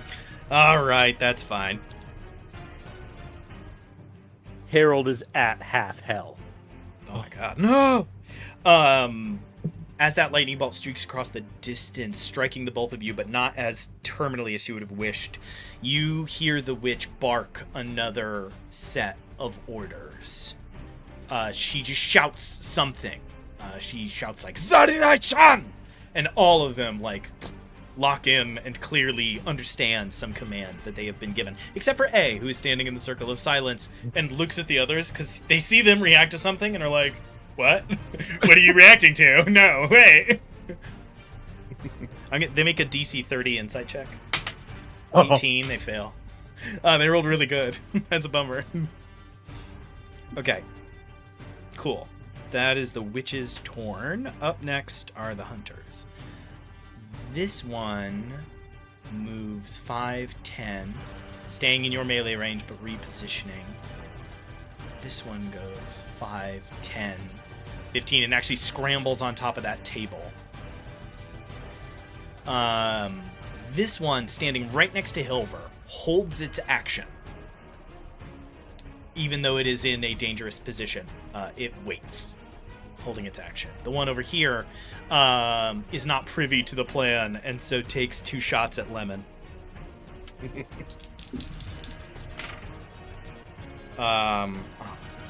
Just rolling trash over here like always. 12 and 25. One good, one bad. The 25 hits. Thank goodness something finally does. Is he 25? No matter what I deal with it. What? No, I was just wondering if he's doing his weird keep thing. What's it with the... No, wait. Oh, the disadvantage ended too, because you didn't hit him last round. Oh, he did get that back, didn't he? Nah, too late. Hands off the chess piece. I'll be fair. Alright, oh my god, minimum damage almost. The thing about Hunter A is he actually doesn't like vomiting. It like burns his throat. Yeah. So Lemon, 8 points of piercing damage. I rolled trash. Alright, cool. That is the Hunter's turns. Okay, I've just completely lost my place in initiative. There it is. Alright, up next is Beige and then Harold. Okay. Beach. Okay, so there's nobody betwixt Beach and the witch. I can't see that. The witch went all the way into the corner. You saw her like fly over to the side to the right. Yeah. Yeah, I assume Come Harold on, is you can't taking the see. battlefield commander role and is like Yeah. shouting out as they reposition. She's over there. Everybody lock in like they just did it. Look cool. Which at 3:30, just like giving clock directions for every single thing in the room. I would like to fly to the witch above her, like a little bit above her. Like Oh, over wow. her, All right, and yeah. then above her. And I would love to. The witch like looks up as Beige whizzes around the corner up above her. The Willem Dafoe meme. Yeah, exactly. That is what it is. Now, Beach doesn't have a lot of strength. He does, but you know. What are you about It's to like do? gym muscle. What are you about Um, to do? I don't think Beach can just throw himself on her to like grab her and take her to the You could ground. make a shove attack. Okay, I could You've try heard that. that she is not great at that. All right, so what's your strength modifier? +1. And So +1, and then your proficiency bonus is a +3, right?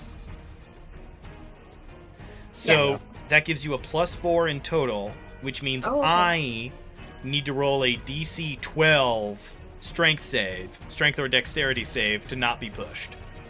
Okay. I'm looking at the numbers over here, Pretty unlikely. and it's not great. Beach uses his massive body to flop. Beach goes to the gym with Harold exactly 3 times a week. He looks great, but he mostly works out the like the so the funny. show The muscles. muscles. Harold, glutes. Harold going 6 Yeah. times a week and Beej going 3. So sometimes Beej goes for like 2 leg days and an arm day, and it's like, Mhm. this is fine. Totally broken up. He's working accessories only. Always Alright, hitting cool. the dumbbells. I'm gonna go with dexterity, which makes that a 9, which is a fail. Woo! Beej, as you fly up over the corner and look down and go to swing, you see a real look of panic fill the face of this figure as you you all watch like a weird, like Superman, but for 2 twinks, as Beej flies up over the space and body slams the witch into the ground. Both of you lose the flying condition and are smashed into the ground below. That is just incredibly funny. This is a combat for rare moments of bravery. This is fantastic. All right, I'm gonna put you next to each other, but you are currently, I guess, occupying the same space as you have tackled the witch to the ground. All right, Nice, Beej, that's nice. your action. Would you like to do anything with your movement or your bonus action? If I move, she's not grappled anymore. Right? She's not currently grappled. Yeah, she's she's just shoved. Oh, she's shoved. So Okay, you you can okay, either yes. you can push her 5 feet or cause her to have the prone condition with the shove. And you prone And her. you'd prone Prone for her. sure. Okay, I might step out of the way. you, TBH.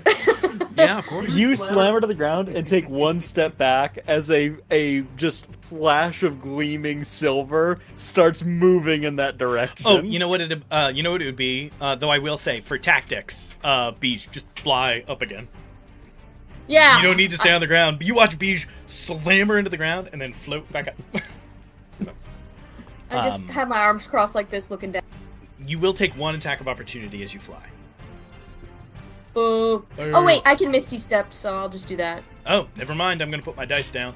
Where do you want to Misty Oh, Step down. to? You can be anywhere you want. Um, This whole room is only like 30 feet deep. yeah, I'll go back to where I was. Okay. Beej It vanishes felt safe. and reappears. The closest you can get is being right behind Harold, because you need to be able to see where you're going. That works. But still good. Okay. Sounds good. Cool. Fantastic. Wow. Really, honestly, incredibly solid. Not you. My phone was like, me? Need something? What's Yes, up? phone. Incredible. feeling? Good job, phone. All right. Next up in initiative is Harold. Yeah, that flash of silver plate was Harold sprinting over. He's going to take the attack of opportunity from the knight while he does this. All right.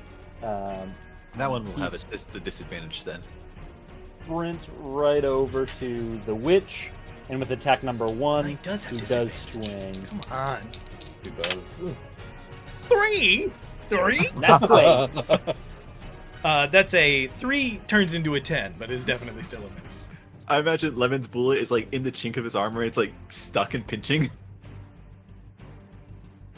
That I like is that. a 10 plus 7, 17 to hit the witch Hits. with his foretold judgment.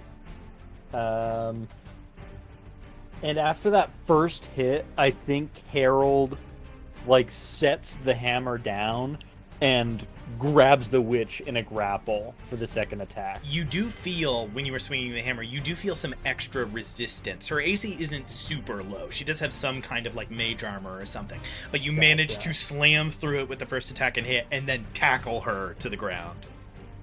And that is 2d6 plus 4 plus my 1 for magic weapon. Oh no.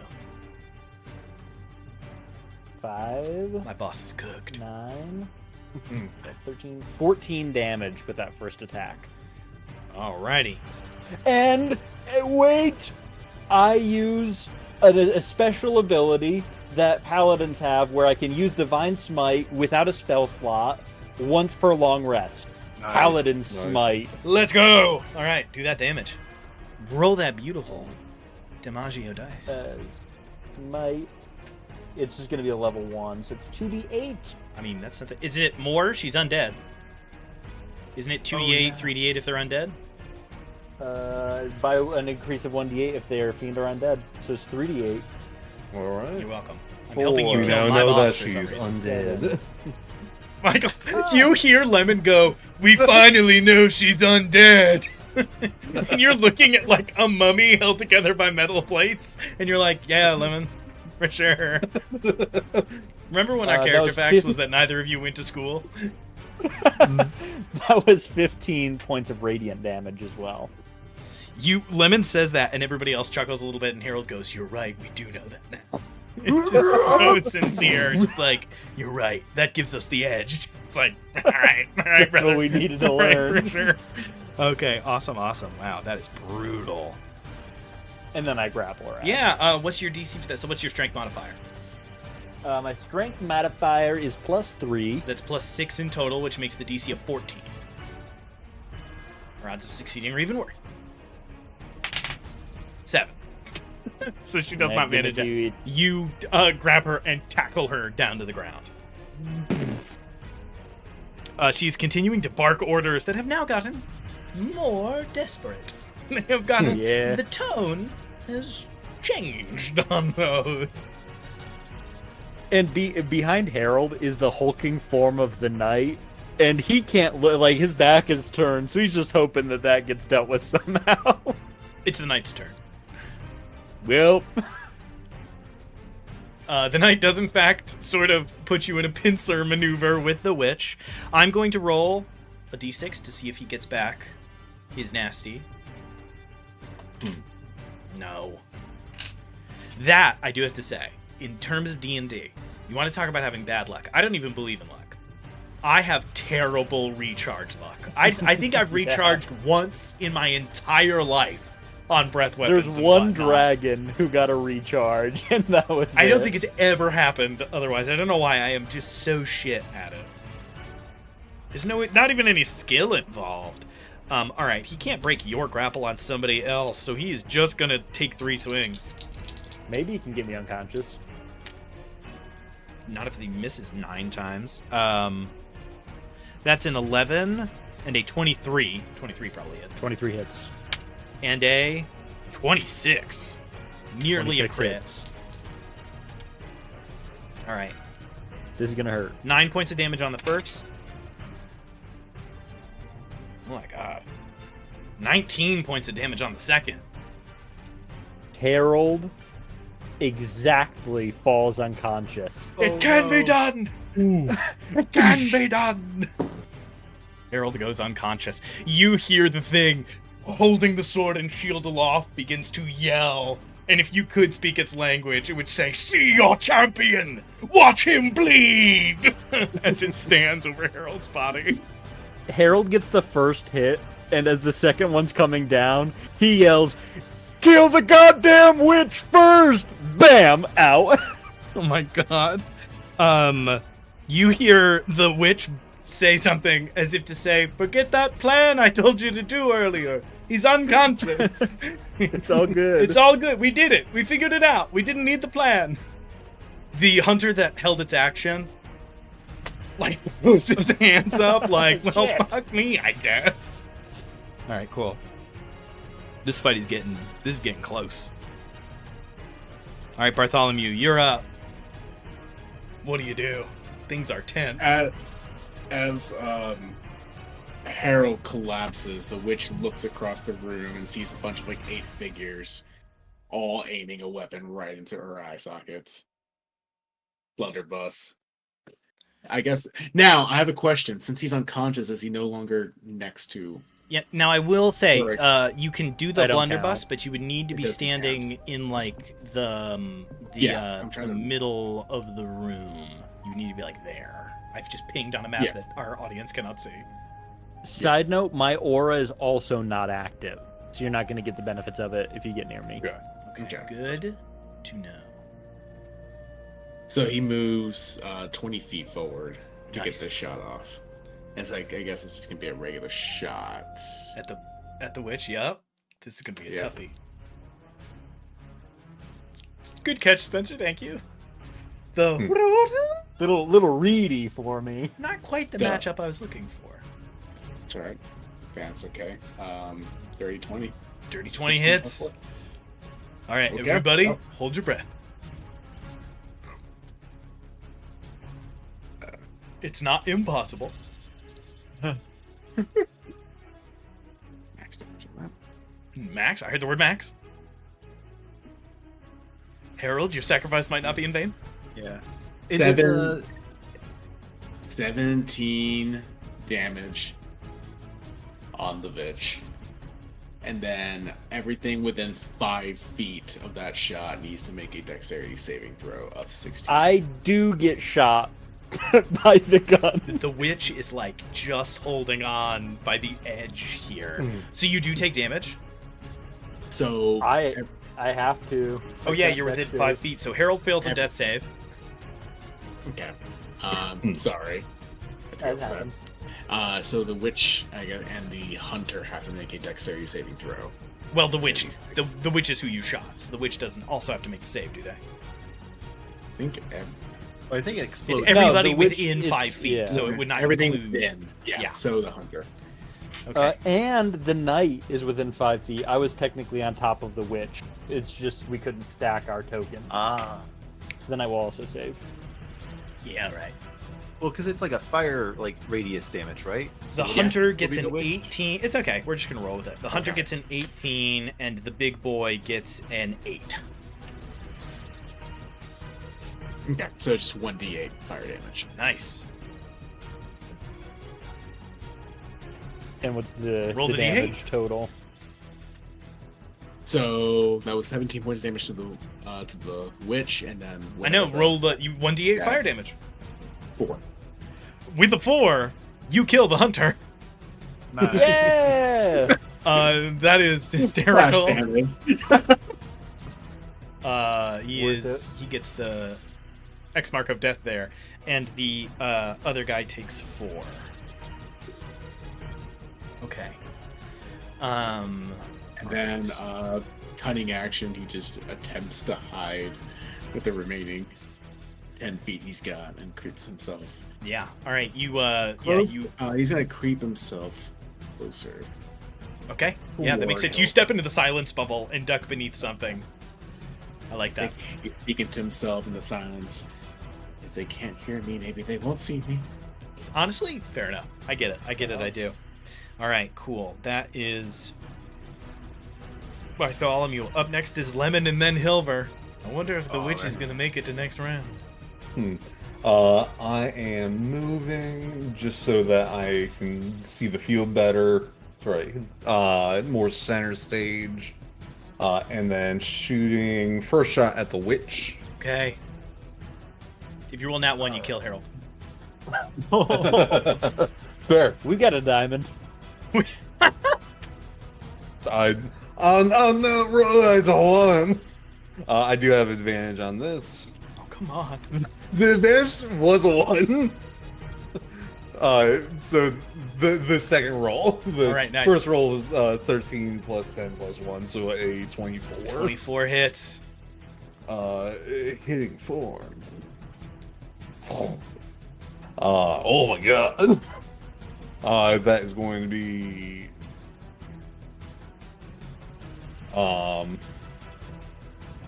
21 points of damage. With 21 points of Yeah. damage, describe it as you end the witch in this moment. She's still on the ground, right? Yeah, Or does she get up? She's, I would say, pinned temporarily by Harold's unconscious Harold form. is like around her midsection, and she has her hands like up on the wall and is trying to like pull herself up, but she's just not strong enough to get out from under Harold and his plate mail and cannot physically do it. I'm going for those like bars that are keeping her head attached. I feel like it's important that she has done this for a reason, Yeah. and it just smacks right in that pole and dislodges it, and her head just rolls off.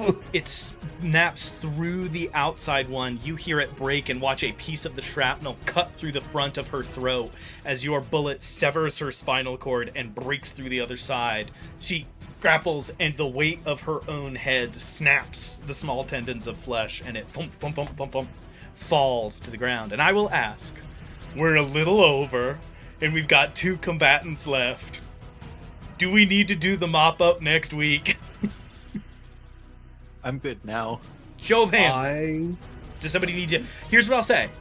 In this moment, if somebody needs to dip, you can dip. It is getting a little late, just because I do have work at 5 in the morning. Oh, So we'll dip. sounds good. If I can do my last hit though before. Yeah, go for the last hit, and then we can either... and then it's up to you guys. We'll hold a little vote in just a second, and we'll see how we feel. I will hit. This is swinging at the knight. The knight, absolutely. That is a 14 plus 10 plus 1. So a 25 to hit. 25 to hit absolutely hits. Cool. You really think parry is going to go off more than it does, don't ya? Oh, Spencer, when you replaced the music, good job. As the fight sort of turned in your favor, you put on a much more triumphant... More heroic. 18 points of damage. Dang. Yeah, for sure. This whole combat, I forgot to add 2 damage to all those Magic rolls weapon. until now. No. That's all right. Yeah, That's all it's right. okay. These I things, they do remember happen. now. All right. As that fire, as that shot cracks across the distance, the witch dealt with, and now the knight taking more and more damage. This combat is officially no longer in their favor. Good gravy. Awesome. Okay, that was Lemon's turn. So, with that, I will say, Michael, it sounds like you have to go either way, so I'll bid you a fine adieu. And then I will say to the group, all right, we can, rare that you do this on stream. Do you want, let's put it to a quick consensus vote here. What side are people on? Does anybody need to dip along with Michael just because it's getting late and you have things to do? Oh, are we I gotta 3 out of go 5? as well. If we're 3 out of 5, yeah. well, then I will say it's, you don't love to do it, but these things do happen. And let's be honest, the real portion of today, we finally killed the witch in the episode called The Witch. Thank good. I just wasn't hanging up the call until you guys killed the witch in the episode called The Witch. I mean, what else were we going to do? So with that being what it is, we will pick up next time with, I assume, the maybe 20 minutes or so that are left of this combat. I don't imagine it'll be particularly long, and then we will have all kinds of shenanigans to get into and more things to discover. Thank you all so much for watching the Song of the Reliquary, and today we kind of said the name of the episode because Michael chimed in with that. What's up? If I could say one thing before you go on to closing statements, I just want to say thank you to Axpact for your follow. Thank you very much. and Shout out. and for chatting throughout the whole stream. So thank you very much. he was encouraging us and going with the whole highs and lows of that entire combat. It was very fun. Very appreciative. Check out the YouTube channel for all the VODs of the previous episodes. Yeah, It's yeah. Foolhardy Press on YouTube.